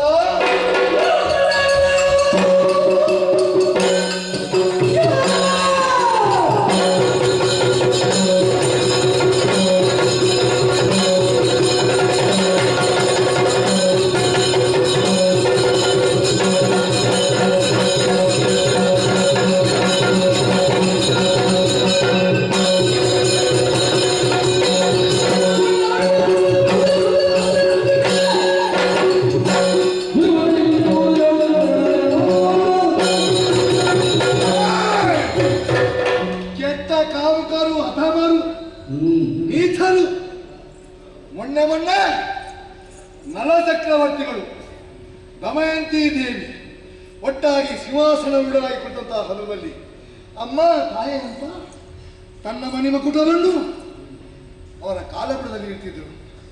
ಅಂಥದ್ರಲ್ಲಿ ದಮಯಂತಿ ನಳನಿಂದ ಬಂಧಿತರಾಗಿದ್ದಾಳೆ ಎಂಬ ವಿಷಯವನ್ನು ತಿಳಿದು ತಾಯಿಯಂತಹ ಮಮಕಾರವನ್ನು ತೊರೆದು ಕಾಮುಕರಾಗಿ ಆಕೆಯನ್ನು ವರಿಸುವ ಮನ ಮಾಡಿದ್ದಾರಲ್ಲ. ಆ ನಗದ ಮಂಡಲ ಬಾಳು ಒಬ್ಬರನ್ನ ರಣದೇವತೆಗೆ ಬಂದುಕೊಳ್ಳುತ್ತಿದ್ದೆ. ಆದರೆ ಏನು ಮಾಡಲಿ? ಎಸೆಯುವ ದಶನಿಗೆ 13 ಕಾರಿಗೆ ಇನ್ನು ಏನು ಮಾಡಲಿ? ಇನ್ನೂ ಯೋಜನೆ ದೂರ ಉಂಟು. 15 ದಿವಸದ ದಾರಿ ಏನು ಮಾಡಲಿ?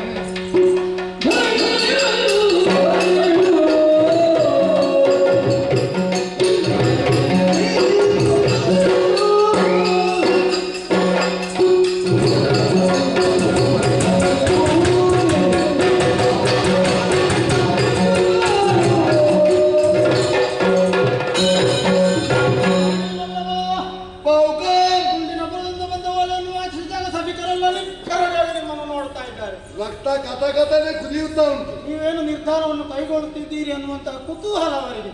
ಆ ಸಭೆಗೆ ಹೋಗುವ ಒಂದು 5 ನಿಮಿಷ ಸಾಕು. ಈ ಸಂದರ್ಭದಲ್ಲಿ ಬಡವನ 2 ಮಾತುಗಳಿಗೆ ಅವಕಾಶ ಇದೆಯಾ? ಧಾರಾಳವಾಗಿ ಹೇಳು. ಅಲ್ಲೊಂದು ಮನೆಗೆ ಬೆಂಕಿ ಬಿದ್ದು ಹೊತ್ತಿ ಉರಿಯುತ್ತೆ ಅಂತಾದ್ರೆ ಈ ಮನೆಗೆ ನೀರು ಹಾಕಿ ಏನು ಪ್ರಯೋಜನ ಹೇಳಿ? ನಿನ್ನ ಮಾತಿನ ಅರ್ಥ ಅನ್ಯಾಯ ನೋಡಿ. ಇದು ಕುಂಡಿನಪುರದಲ್ಲಿ ಇಲ್ಲಿ ಸಭೆ ನಡುಗುವ ಹಾಗೆ ನೀವು ಒಪ್ಪಿ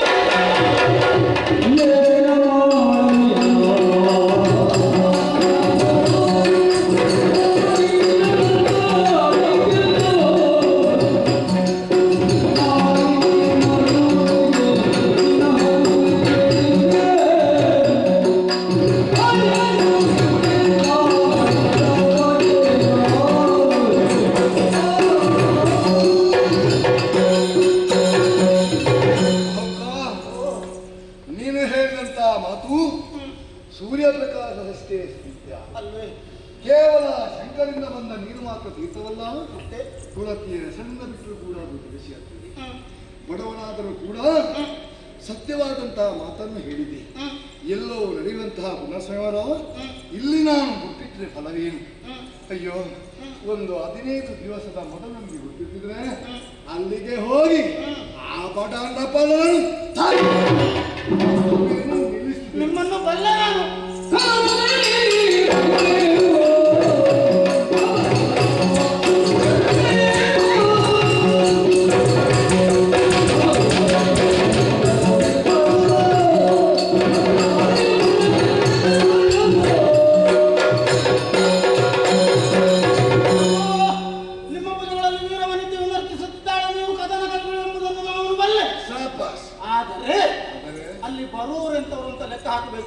ಮೂರ್ಖರು. ಇಬ್ಬರು ಮಕ್ಕಳ ತಾಯಿ ತಾಯಿ ದಮಯಂತಿಯನ್ನು ಬಯಸಿ ಬರುವ ಕಾಮಕರು ಹೌದು. ಪವರವಾದರೆ ಮದನಾರಿಯನ್ನು ತೃಣಗಡಿಸಬಲ್ಲಂತಹ ಸಾಮರ್ಥ್ಯ ಅವರಿಗಿದೆ. ನೀವು ಅವರನ್ನು ಹೊರಸುವುದು ಬಿಡಿ, ಅವರೆಲ್ಲ ಸೇರಿ ನಿಮ್ಮನ್ನು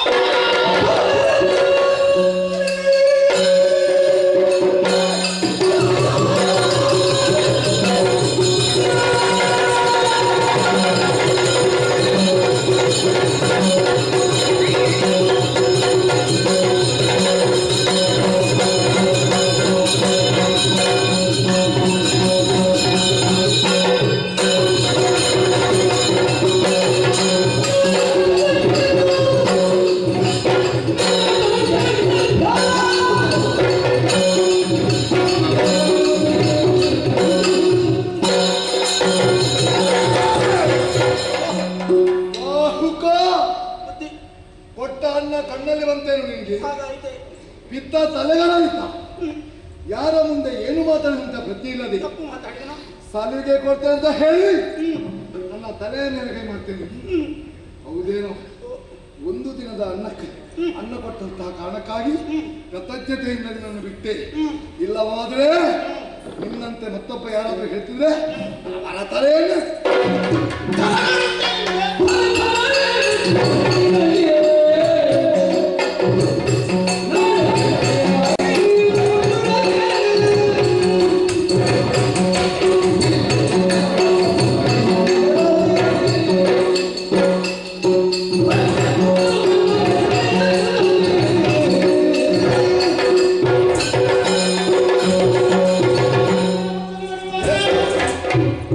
ನಿಲ್ಲಿಸ್ತೇನೆ ಅನ್ನೋ ಛಲಗಳು ಉಂಟೇ ನಿಮಗೆ? ಏನು ಅರ್ಥವಾಗಲಿಲ್ಲ ನಿಮಗೆ? ಛಲಗಳು ಇದ್ರೆ ಆ, ನಾಳೆ ಸ್ವಯಂವರ ಎಷ್ಟು ಗಳಿಗೆಗೆ? 13 ಗಳಿಗೆ. ನಾಳೆ ಬೆಳಗ್ಗೆ ಹಾ. ಗಳಿಗೆ 5ರೊಳಗೆ ಹಾ. ರಥ ಕುಂಡಿನಾಪುರದ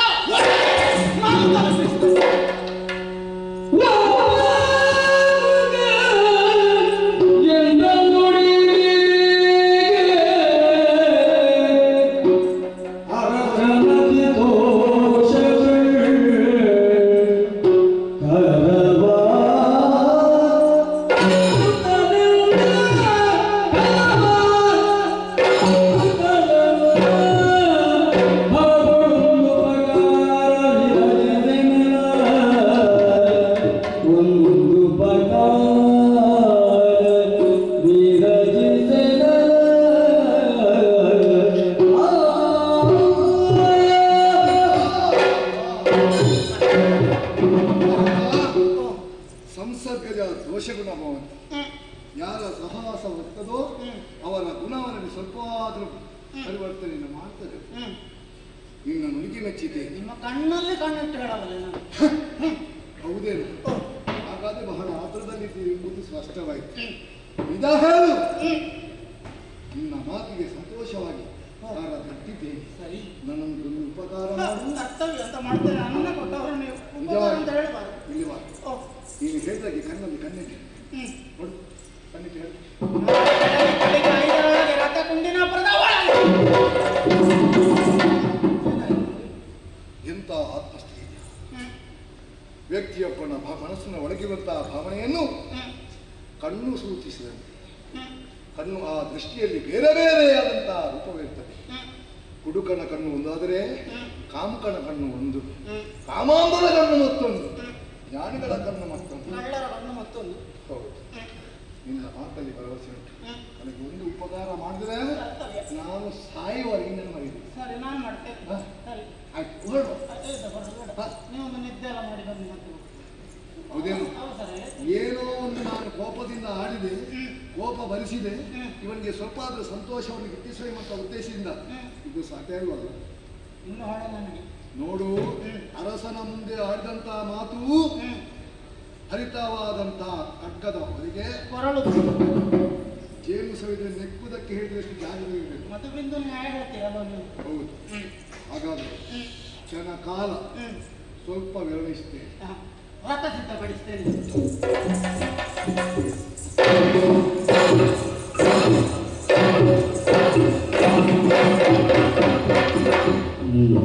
ನಮ್ಮ ಕೆಲಸ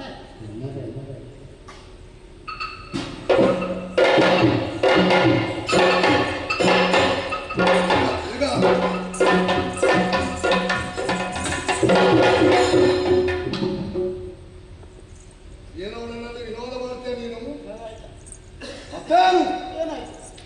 ಚಾಲಕರು ಶರೀರದ ಈ ಕುದುರೆಯನ್ನು ಕಟ್ಟಿದಿ ಇದರಲ್ಲಿ ಹೋದಾಗೆ ಇದು ಓಟದ ಕುದುರೆ.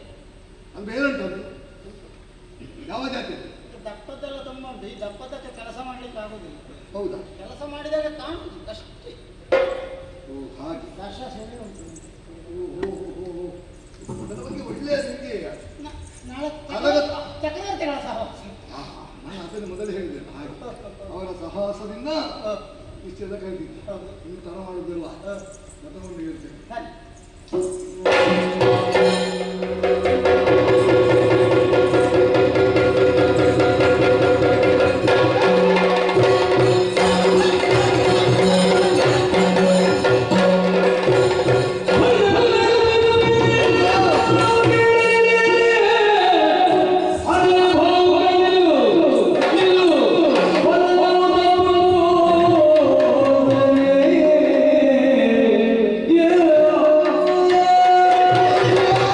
ಅವಸರ ಮಾಡುವುದಿಲ್ಲ, ನಿಲ್ಲು ನಿಲ್ಲು.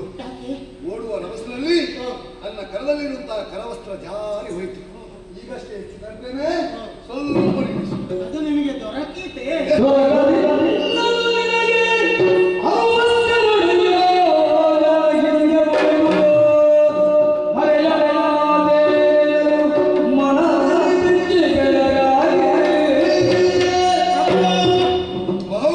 ನಿಮಗೆ ಕರವಸ್ತ್ರ ಬೇಕೆ ಕುಂಡಿನಪುರಕ್ಕೆ ಹೋಗಬೇಕೆ? ಅಲ್ಲ, ಅದನ್ನು ತೆಗೆದುಕೊಂಡು ಹೋಗುವ. ಕರವಸ್ತ್ರ ಬೇಕು ಅಂತ ಆದ್ರೆ ಕುಂಡಿನಪುರಕ್ಕೆ ಹೋಗುವ ಯೋಜನೆ ಬಿಟ್ಟುಬಿಡಿ. ಕುಂಡಿನಪುರಕ್ಕೆ ಹೋಗಬೇಕು ಅಂತ ಆದ್ರೆ ಕರವಸ್ತ್ರದ ಆಸೆ ಬಿಟ್ಟುಬಿಡಿ. ಈಗಷ್ಟೇ ಬಿದ್ದದ್ದು ಮಾತ್ರ. ದೊರಕದಿನ್ನದು ನಿಮಗೆ. ಅದೇನು? 62 ಯೋಜನೆ ಹಿಂದೆ ಉಳಿದ ಕರವಸ್ತ್ರ. ಕರವಸ್ತ್ರ ಬಿದ್ದ ಜಾಗಕ್ಕಿಂತ 62 ಯೋಜನೆ ನಾವು ಮುಂದೆ ಬಂದಿದ್ದೇವೆ. ಎಷ್ಟು ಯೋಜನ? 62 ಯೋಜನೆ. ಸ್ವಲ್ಪ ನಿಲ್ಲು. ಮರಳಿ ಸರ್.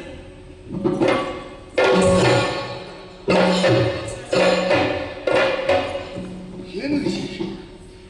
ಕ್ಷಣ ಮಾತ್ರದಲ್ಲಿ ಬಿದ್ದಂತಹ ಕರವಸ್ತ್ರವನ್ನು ಎತ್ತಿಕೊಳ್ಳುತ್ತೇವೆ ಅಂತ ಹೇಳಿದ್ರೆ ದೊರಕಲಿದು 62 ಯೋಜನೆ ಹಿಂದೆ ಹುಡಿದಂತ ಹೇಳಿದ್ರೆ ಈ ವಾಯುವೇಗದಿಂದ ರಥವನ್ನು ನಡೆಸುವುದಕ್ಕೆ ಯಾರಿಂದ ಸಾಧ್ಯ?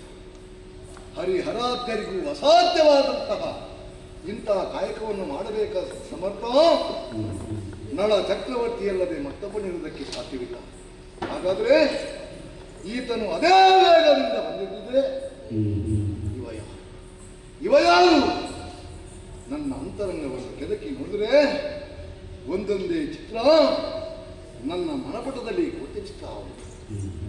ಒಂದು ಸಮಯವನ್ನು ಕೇಳಿ ಸಭೆಗೆ ಬಂದಾಗ ಈತನನ್ನು ಕಂಡಾಗ ನನಗರಿವಿಲ್ಲದಂತೆ ಸಿಂಹಾಸನದಿಂದ ನಾನು ಎದ್ದು ನಿಂತೆ. ಸಾಮ್ರಾಟನೊಬ್ಬನು ಬರುವಾಗ ಮಾತ್ರ, ಹೆತ್ತ ತಾಯಿ ಬಂದಾಗ ಮಾತ್ರ ಅರಸನಾದವ ಪೀಠದಿಂದ ಏಳದು. ಇದು ನಾನು ಎದ್ದದ್ದಲ್ಲ, ಬಂದಾಗಲೇ ಎದ್ದು ಹೋದದ್ದು. ಆ ಬಳಿಕ ಬೇಟೆಗೆ ಹೋದಂತಹ ಸಂದರ್ಭದಲ್ಲಿ ಅಳಸನ್ನ ಅಂತ ಹೇಳಿ ಕೊಟ್ಟಂತಹ ಆ ಅನ್ನ ಸುಗ್ರಾಸ ಭೋಜನವನ್ನೇ ನನಗೆ ಒದಗಿಸಿತು. ಭೂರಿ ಭೋಜನದ ವ್ಯವಸ್ಥೆ ಕಾಡ ಮಧ್ಯದಲ್ಲಿ ತಂಗಳನ್ನಂತ ಹೇಳಿದ್ದಾರೆ. ಬಿಸಿ ಬಿಸಿ ಊಟ ಬಂದಿದೆ. ಹಾಗಾದರೆ ನೀರಿಲ್ಲದೆ ಬೆಂಕಿಲ್ಲದೆ ಅನ್ನವನ್ನು ಮಾಡಬಲ್ಲ ಸಾಮರ್ಥ್ಯ ನನ್ನೊಬ್ಬನಿಗೆ ಸಾಧ್ಯ. ಪಾಕಶಾಸ್ತ್ರವನ್ನು ದೇವರಿಂದ ಅರಿತವನು. ಅಗ್ನಿ ಅವನ ಅದಕ್ಕತ್ತಿಲ್ಲ. ವಾಯುವೇಗವನ್ನು ಮೀರಿಡಬಲ್ಲಂತಹ ಸಾಮರ್ಥ್ಯವನ್ನು ದೇವತೆಗಳಿಂದ ಪಡೆದುಕೊಂಡವ. ಆಗಲೂ ನನ್ನ ಬುದ್ಧಿಗೆ ಹೊಡೆಯಲಿಲ್ಲ. ಆ ಬಳಿಕ ಓಲೆಯನ್ನು ಓದುವಾಗ ದಮಯಂತಿಗೆ ಪುನಶ್ಚಯವರಂತ ಹೇಳಿದ ಕೂಡಲೇ ತಲೆ ತಿರುಗಿ ಬಿದ್ದ. ಸರಿ ತಾನು ಜೀವಿತದಲ್ಲಿ ಇದ್ದು ತನ್ನ ಕಣ್ಣ ಮುಂಭಾಗದಲ್ಲಿ ತನ್ನ ಕೈ ಹಿಡಿದಂತಹ ಹೆಂಡತಿಗೆ ಮತ್ತೊಂದು ಮದುವೆ ಅಂತ ಹೇಳಿದ್ರೆ ಯಾವ ಗಂಡನಿಗಾದರೂ ತಲೆ ತಿರುಗಲೇಬೇಕು. ಯಾರು ಅಲ್ಲಿ ಹೆಂಡತಿಯನ್ನು ಬಿಟ್ಟಂತಹ ಮೂಕ, ದೂತವನ್ನು ಹಾಡಿ ಕಳಗೊಂಡಂತಹ ನೀಚ ಅಂತ ಸಂಗ್ರಹಿಸುವಂತಹ ಸಂದರ್ಭದಲ್ಲಿ ಬಾಲ ಸುತ್ತ ವ್ಯಕ್ತಿಯಂತೆ ಆಚರಿಸ್ತಾ ಹೋಗ್ತಿದ್ದ. ಎರಡಾಯಿತು. ಇನ್ನು ಮದವೇರಿದ ಕುದುರೆಯೊಂದು ಲಾಯದಿಂದ ಓಡಿ ಹೋಗುವಾಗ ಅದನ್ನು ನಿಯಂತ್ರಿಸಲಿಕ್ಕೆ ಯಾರಿಂದಲೂ ಸಾಧ್ಯವಿಲ್ಲದಾಗ ಏಕಿ ಹೋಗಿ ಆ ಕುದುರೆಯನ್ನು ನಿಯಂತ್ರಣಕ್ಕೆ ತಂದಿದ್ದಾನೆ ಅಂತ ಹೇಳಿದ್ರೆ ಅಶ್ವರದೇವನ್ನು ಬಲ್ಲಂತಹ ನಳನಲ್ಲದೆ ಮತ್ತೊಬ್ಬರಿಗೆ ಸಾಧ್ಯವಿಲ್ಲ. ಏನೇ ಆಗಲಿ ಬೂದಿ ಮುಚ್ಚಿದ ಕೆಂಡದಂತೆ ಆಗಿದ್ದಾನೆ, ಬಿಡಿಸಬೇಕಾಗಿದೆ.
ನಿಜ ವಾಸ್ತವಿಕ ವಿಷಯವನ್ನು ತಿಳಿಯಬೇಕೆಂಬಂತ ಕುತೂಹಲ ಹೃದಯದಲ್ಲಿ ಬರುತ್ತಾವೆ.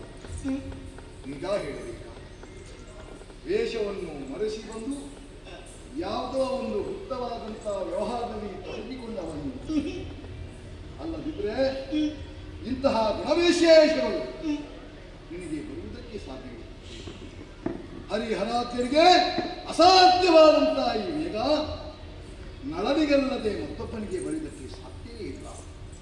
ಆ ವೇಗದಲ್ಲಿ ನೀನು ಗುಣಿದು ಬರಬೇಕಾದ್ರೆ ನನ್ನೊಡೆಯ ನನ್ನ ಚಕ್ರವರ್ತಿ ಆದಂತಹ ನವಚಕ್ರವರ್ತಿ ಅಲ್ಲದೆ ಮತ್ತೊಬ್ಬನಿಗೆ ಅಸಾಧ್ಯ. ಆದ್ದರಿಂದ ಮರೆಮಾಚಬೇಡ, ನೀವು ಯಾರು ಮಾತುಗಳನ್ನು ಕೇಳುವ ಮಾತು ಬರ್ತಾ ಇದೆ ನನಗೆ. ಅಖಂಡ ಭರತಖಂಡದ ಚಕ್ರವರ್ತಿ ಆದಂತಹ ನಳನಲ್ಲಿ ನಿಮ್ಮಲ್ಲಿ ಹಾಳಾಗಿ ದುಡಿಯ ಬಾಹುಕನಲ್ಲಿ ದಿಕ್ಪತಿಗಳ ಅಂಶಗಳಿಂದ ಶೋಭಿಸುತ್ತಿದ್ದಂತಹ ನಳನಲ್ಲಿ ಕುರುಪಿಯಾದಂತಹ ಈ ನಳನಲ್ಲಿ ಕಪ್ಪು ಮೈಯೋ ನಾನು ನಳ ಅಲ್ಲ. ನೀನು ನಳನೆ. ನನ್ನ ಅಂತರಂಗ ಒತ್ತಿ ಒತ್ತಿ ಹೇಳ್ತಾ ಉಂಟು, ನೀನು ನಳನೆ. ನಾನು ಬಾಹುಕ ಅಲ್ಲ ನಳ. ನಾನು ನಳ ಅಲ್ಲ ಬಾಹುಕ. ನೀನು ನಳ ಅಲ್ಲ ಬಾಹುಕ. ನಾನು ಬಾಹುಕ ಅಲ್ಲ ನಳ. ಬಾಹುಕ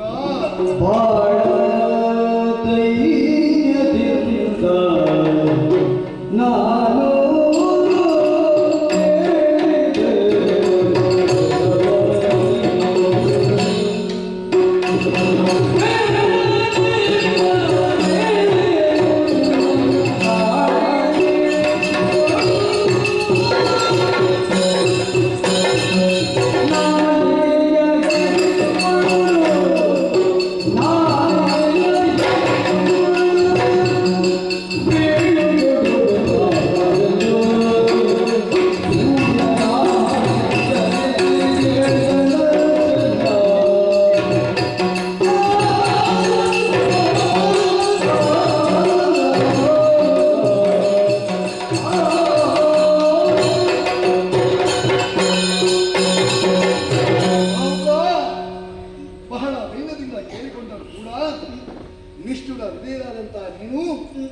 ಸತ್ಯವನ್ನು ಬಿಚ್ಚುವುದಕ್ಕೆ ನೀನು ತಯಾರಿಲ್ಲ ಅಂದರೆ ಅರ್ಥ ಏನು? ನೀನು ನಳ. ನನಗೆ ಗೊತ್ತುಂಟು. ನಿರ್ಮಲವಾದಂತಹ ಮನಸ್ಸು, ನನ್ನ ಆತ್ಮ ಯಾವ ಕಾಲಕ್ಕೂ ನನಗೆ ಮೋಸ ಮಾಡುವುದಿಲ್ಲ. ಅನನ್ಯ ಭಕ್ತಿಯಿಂದ ಅಭಿಮಾನ ಹೊಂದಿದವ ನನ್ನ ಬಗ್ಗೆ ನಾನು. ಹಾಗಿರುವಾಗ ನಿನ್ನ ಕಣ್ಣಲ್ಲಿ ನಿನ್ನ ವ್ಯಕ್ತಿತ್ವದಲ್ಲಿ ನಾನು ನಿನ್ನನ್ನು ಗುರುತಿಸಿಕೊಂಡಿದ್ದೇನೆ. ಇನ್ನೂ ಮರೆತಿಬೇಡ. ಇಷ್ಟು ಕಠೋರತೆ ಏನಾದರೆ ನಿನ್ನ ಕಣ್ಣ ಮುಂದೆ ಹೇಳ್ತಾ ಇದ್ದೇನೆ. ಯಾವ ನನ್ನನ್ನು ನಿನ್ನಂತವನಿಗೆ ಹೋಲಿಸಿದನೋ ಅಂತ ನಾಲಿಗೆಯಿಂದ ಭೂಮಿಯಲ್ಲಿ ಮಾತಾಡಲಿಕ್ಕೆ ಆದ್ದರಿಂದ ಎಸೆಯುವಂತಹ ಕಟದಿಂದ ನನ್ನ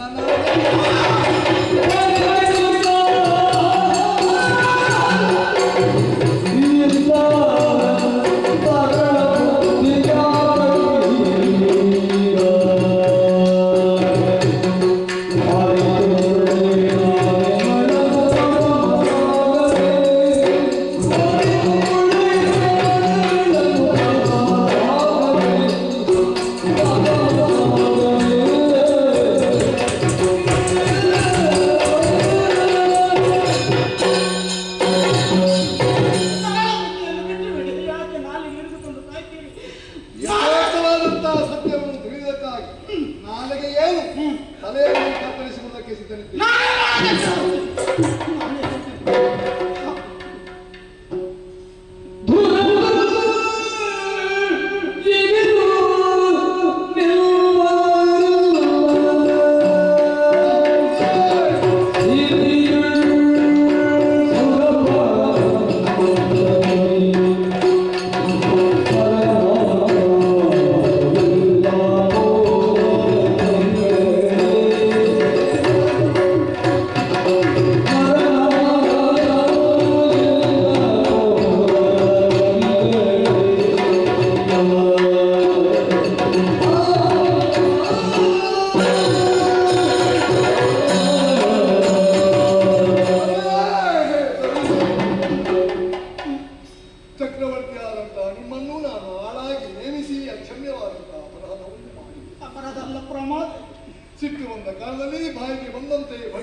ಮಹಾಪ್ರಭುವೇ, ದೂರದ ಎದುರಿನಲ್ಲಿ ಭೂಲೋಕದಲ್ಲಿ ತಿಳಿಸುವವರಿಗೆ ಸೌಭಾಗ್ಯದಲ್ಲಿ ದೇವನಿಗಿಂತಲೂ ಅಧಿಕವಾದ.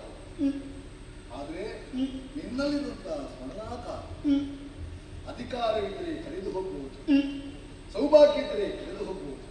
ದೂರದಲ್ಲಿ ಯಾವನಾದರೂ ಒಬ್ಬ ನಮ್ಮನ್ನು ಗೆಲ್ಲಬಹುದು. ಆದರೆ ಹುಟ್ಟಿನಿಂದಲೇ ಬಂದಂತಹ ಸ್ಮರಣ ಆಕಾರ ಈ ರೀತಿಯಾದಂತಹ ಗುರುಪತನಕ್ಕೆ ಕಾರಣವೇ ಶನಿಯ ಕಾಟ. ಹಾಗಾದ್ರೆ ತಲೆಯ ಇದು ಶನಿ ಮಂತ್ರವನ್ನು ಬೋಧಿಸ್ತೇನೆ. ಅದನ್ನೇ ಪಠಿಸುತ್ತಾ ಸುಂದರನಾಗಿ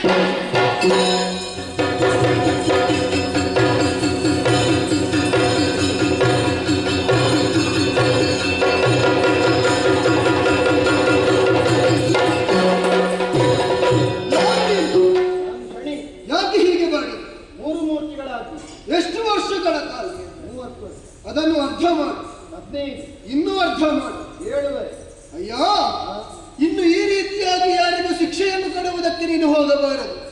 ಅಷ್ಟೇ ಅಲ್ಲದೆ ಋತುಪರ್ಣ, ನಾಳ, ದಮಯಂತಿ ಹಾಗೂ ಕಾರ್ಕೋಟ ಎಂಬಂತಹ ಹೆಸರನ್ನು ಯಾರು ಸ್ಮರಿಸುತ್ತಾರೆ ಅವರಿಗೆ ಈ ರೀತಿಯ ಬಾಧೆಯನ್ನು ನೀನು ಯಾವ ಕಾಲಕ್ಕೂ ಕೊಡಕೂಡದು. ಎಲ್ಲಿಗೆ ಹೋಗುತ್ತೀಯ? ಹೋಗಕೂಡದು. ನಾನು ಹೇಳುವವರೆಗೆ ನನ್ನ ಜೊತೆಯಲ್ಲೇ ಇದೆ.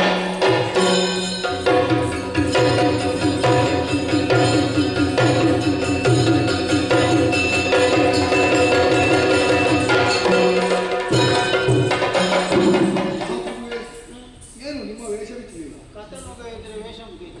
ಆದಷ್ಟು ಬೇಗವೇ ವೇಷ ಮುಗಿಸಬೇಕಂತ ನಿರೀಕ್ಷೆಯಲ್ಲೇ ನಾವಿದ್ದ. ಪರೀಕ್ಷೆ ಆಗುವವರೆಗೆ ವೇಷ ಮುಗಿಯಿತು. ನಾನು ಹಾಗಾದ್ರೆ ಆಗಲಿ, ಆದಷ್ಟು ಬೇಗ ಮಹಾಭಕ್ತಾಯಿ ನಿಮಗೆ ಸಿಗುವಂತೆ ಆಗಲಿ ಎಂದು ಆದೇಶದಲ್ಲದೆ ಬರುವಾಗ ಸಾಕೇತಪುರಕ್ಕೆ ಬಂದು ಔತಣವನ್ನು ತಿಂದು ಬಂದರು. ಜೂಜಿನಲ್ಲಿ ಹೌದು, ಇದಕ್ಕೆ ಕಾರಣವೇನು? ಈ ಅಕ್ಷರತೆಯನ್ನು ಹೇಳಿಕೊಡ್ತೇನೆ.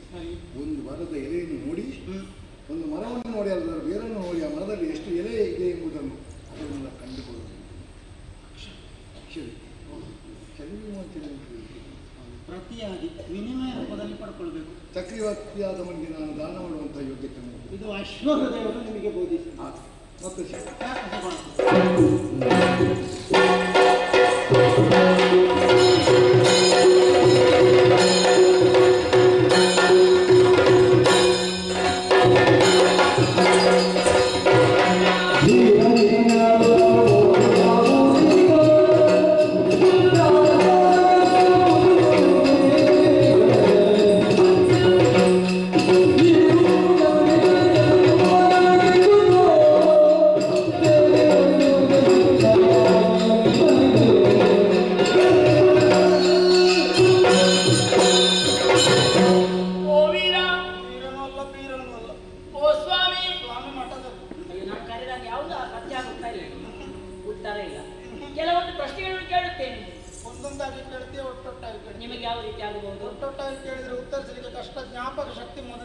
ಒಂದೊಂದಾಗಿ ಕೇಳಿದರೆ ಪರಿಶೀಲಿಸುವ. ಅದು ಕೂಡ ಪೂರ ನಿರ್ಣಯ ನನ್ನದೇ ನಿರ್ಣಯ ಇಲ್ಲ ನನಗೆ. ಓ, ಕೇಳಬಹುದು ತಾನೆ? ನಿಮ್ಮ ಊರು ಮೊದಲು ಬಂಗಾಳ, ಈಗ ಕಂಗಾಲ. ಹೆಸರು ಬಾಹುಕ ಅಂತ. ಆಡಿದ ಹೆಸರುಂಟೆ ಬಾಹುಕ ಅಂತ. ಅಂತ ಮದುವೆ ಆಗಿದೆ ಹೋಗಿದೆ. ಅರ್ಥ ಆಗಿ ಹೋಗಿದೆ. ಆಗಿ ಹೋಗಿದೆ. ಹೆಂಡತಿ ನನ್ನನ್ನು ಬಿಟ್ಟಿದ್ದಾಳೆ. ಹೆಂಡತಿ ಬಿಟ್ಟದ ನೀವು ಬಿಟ್ಟು ಇದ್ದಾಳೆ. ತಪ್ಪಾಯ್ತು. ಮತ್ತೆ ಮಕ್ಕಳು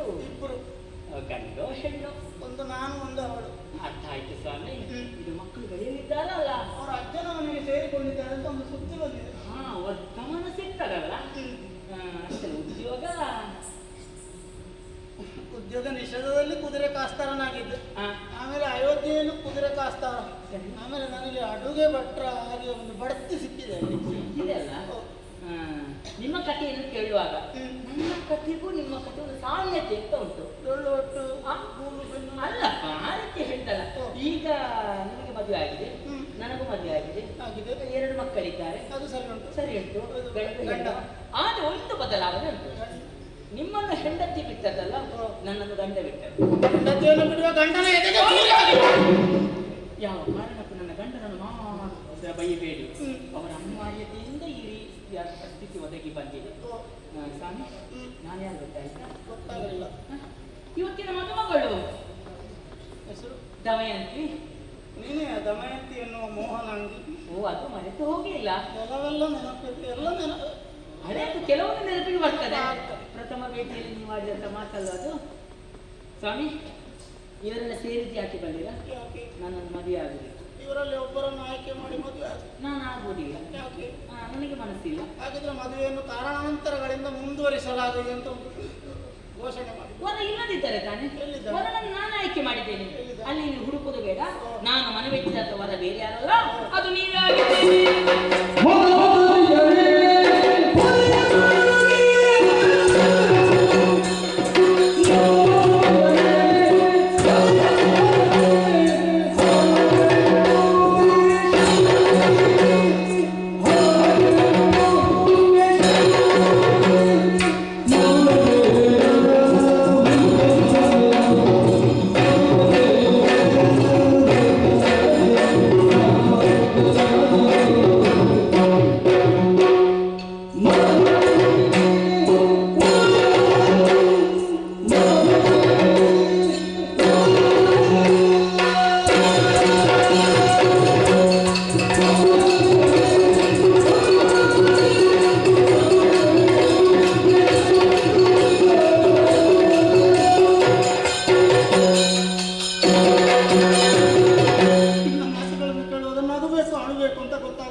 ಈಗ ಮತ್ತೊಂದು ಮದುವೆ ಆಗಬೇಕು ಅಂತ ಹೇಳ್ತೀನಿ. ಹೌದು, ನೀನು ಇಬ್ಬರ ಮಕ್ಕಳ ತಾಯಿಯಾದ್ರೂ ತಾರುಣ್ಯವನ್ನು ಉಳಿಸಿಕೊಂಡಿದ್ದೆ. ನಾನು ವೃದ್ಧನಾದೆ. ಈ ಮುದುಕನಿಂದ ನಿನಗೆ ಏನು ಸುಖ ಸಿಗೋದಕ್ಕುಂಟು. ಆದ್ದರಿಂದ ಆದ ಕಾರಣ ಮದನ ಕೇಳಿ ಒದಗಲಾರೆ, ಮದುವೆ ಬೇಡ, ನಾನು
ಮದುವೆ ಆದಂತ ಸಮಯದಲ್ಲಿ ನನಗೆ ಮಾತನಾಡೋದಕ್ಕೆ ಗೊತ್ತಿರಲಿಲ್ಲ ಅಂತ, ಮಾತು ಬರ್ತಿರ್ಲಿಲ್ಲ ಅಂತಲ್ಲ, ಯಾರು ಯಾವ ರೀತಿಯಾಗಿ ಮಾತನಾಡಬೇಕೆಂತ ಗೊತ್ತಿರಲಿಲ್ಲ.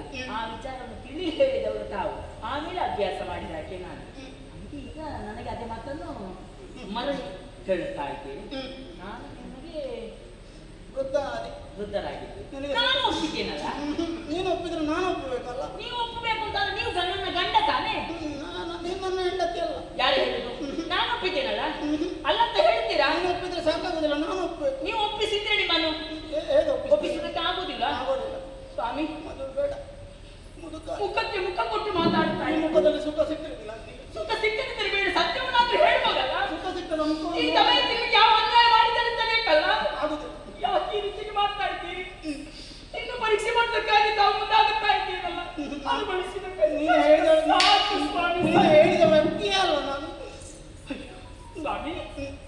ನೀವು ನನಗೆ ಗಂಡ ಅಲ್ಲ.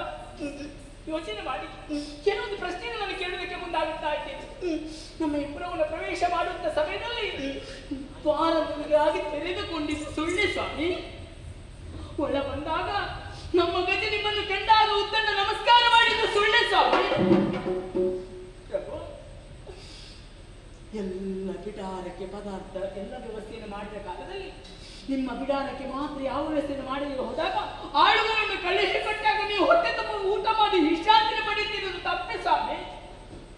ಬೇರೆ ಬಿಡಾರ ನಮ್ಮ ಈರುವರ ಮಕ್ಕಳನ್ನು ನಿಮ್ಮ ಬಳಿಗೆ ಕಳುಹಿಸಿಕೊಡಿ ಉಪ್ಪರಿಗೆ ಕುಳಿತು ನೋಡುತ್ತಿರುವಂತ ಸಮಯದಲ್ಲಿ ಜನ್ಮಕ್ಕೆ ಕಾರಣೀಕರ್ತನಾದಂತ ತಂದೆಗೆ ಮಾತ್ರ ಕರುಳ ಸಂಬಂಧದ ಬಂಧನ ಅರಿವಾಗುವುದು. ನನ್ನ ಮಕ್ಕಳನ್ನು ಕಳುಹಿಸಿಕೊಟ್ಟಾಗ ನೀವು ಅವರನ್ನು ಬಿಗಿದಕ್ಕೆ ಆಜ್ಞಾನಿಸಿದ್ದು ಸುಳ್ಳು.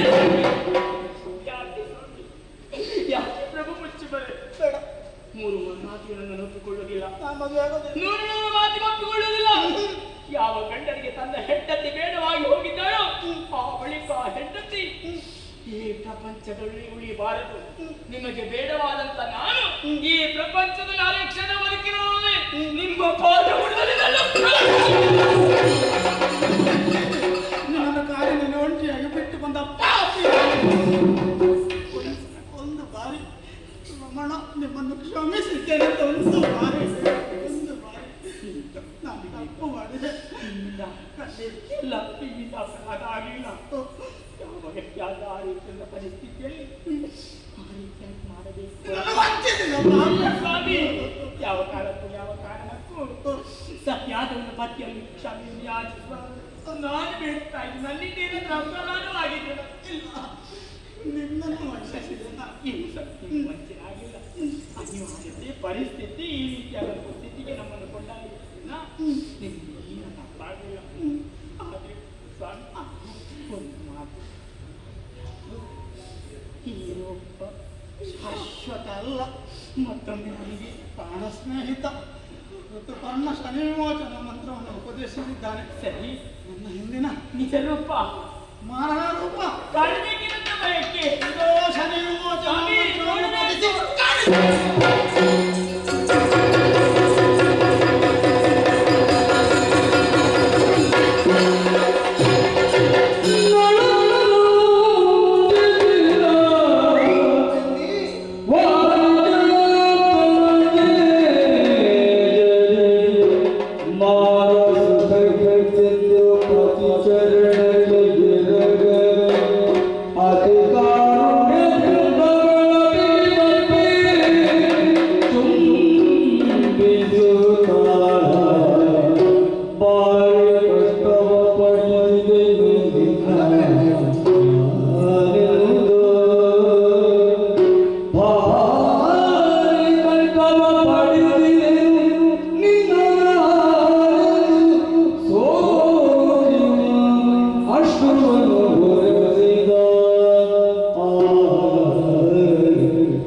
ನನ್ನನ್ನು ಮದುವೆಯಾದ ನಂತರ ಅದೆಷ್ಟೋ ಸುಖಗಳನ್ನು ಅನುಭವಿಸಬೇಕಾದಂತಹ ನೀನು ನನ್ನನ್ನು ಮದುವೆಯಾದ ನಂತರ ಕ್ಷಣ ಕ್ಷಣಕ್ಕೂ ಕಷ್ಟಗಳನ್ನೇ ಅನುಭವಿಸುತ್ತಾ ನೋವಿನ ಹಾದಿಯನ್ನೇ ಕಂಡವಳು ನೀನು.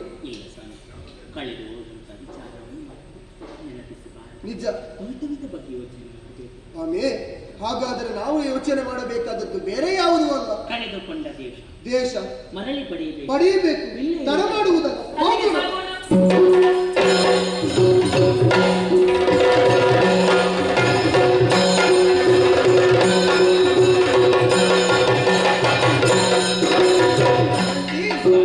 ಕಾಡಾಕಾಡಿ ಭವನದಲ್ಲಿ ಶರಣಾಗತನಾದ ಪುಷ್ಕರ ನಮ್ಮ ಪುರವನ್ನು ಬಿಟ್ಟುಕೊಟ್ಟಿದ್ದಾನೆ.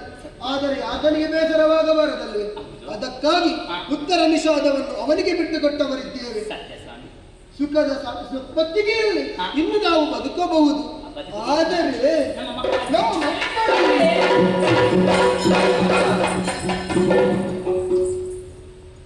ನೋಡಿದ್ದೇನೆ ನನ್ನ ಮಗಳಿಗೆ ಗೊತ್ತಾಯ್ತು ನಾನು ಯಾರು. ಬೆಳೀತಾ ಇದ್ದಾರೆ. ಬೆಳೆಯಿತು ಹೌದು, ಮಕ್ಕಳು ಬೆಳೀತಾ ಇದ್ದಾರೆ. ದಮಯಂತಿ, ಹಾಗೆ.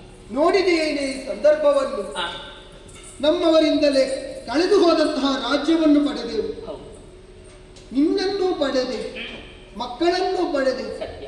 ಆಹಾ, ಆ, ನೋಡಬಾರದೆ ನಮ್ಮ ಈ ಸಂತೋಷದ ಸಾಗರ.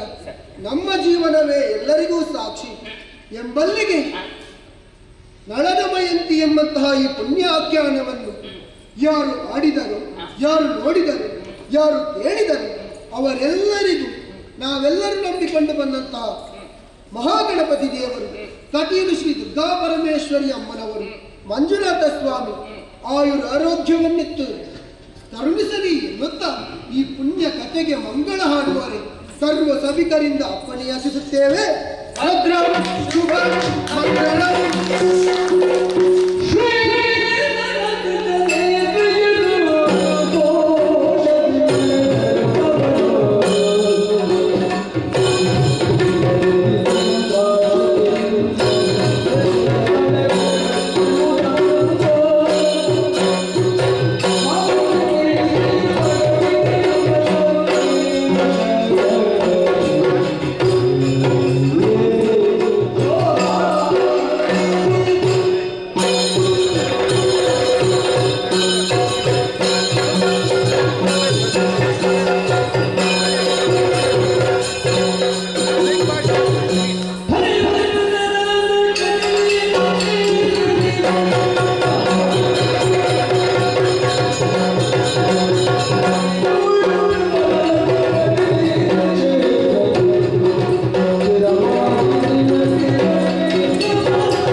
ಕದ್ರಿ ಯಕ್ಷಗಳ ಸಂಸ್ಥರು ಮತ್ತು ಕದ್ರಿ ಯಕ್ಷಗಳ ಸಂಸ್ಥರು ಅತ್ತಿಗಾರರು ಶಂಗಾರರಾಗಿಗಾರರು ತಮ್ಮ ಕೀರ್ತಿಯನ್ನು 3 ಕೋಟಿ ಪ್ರಚಾರ ಕಾಂಚನ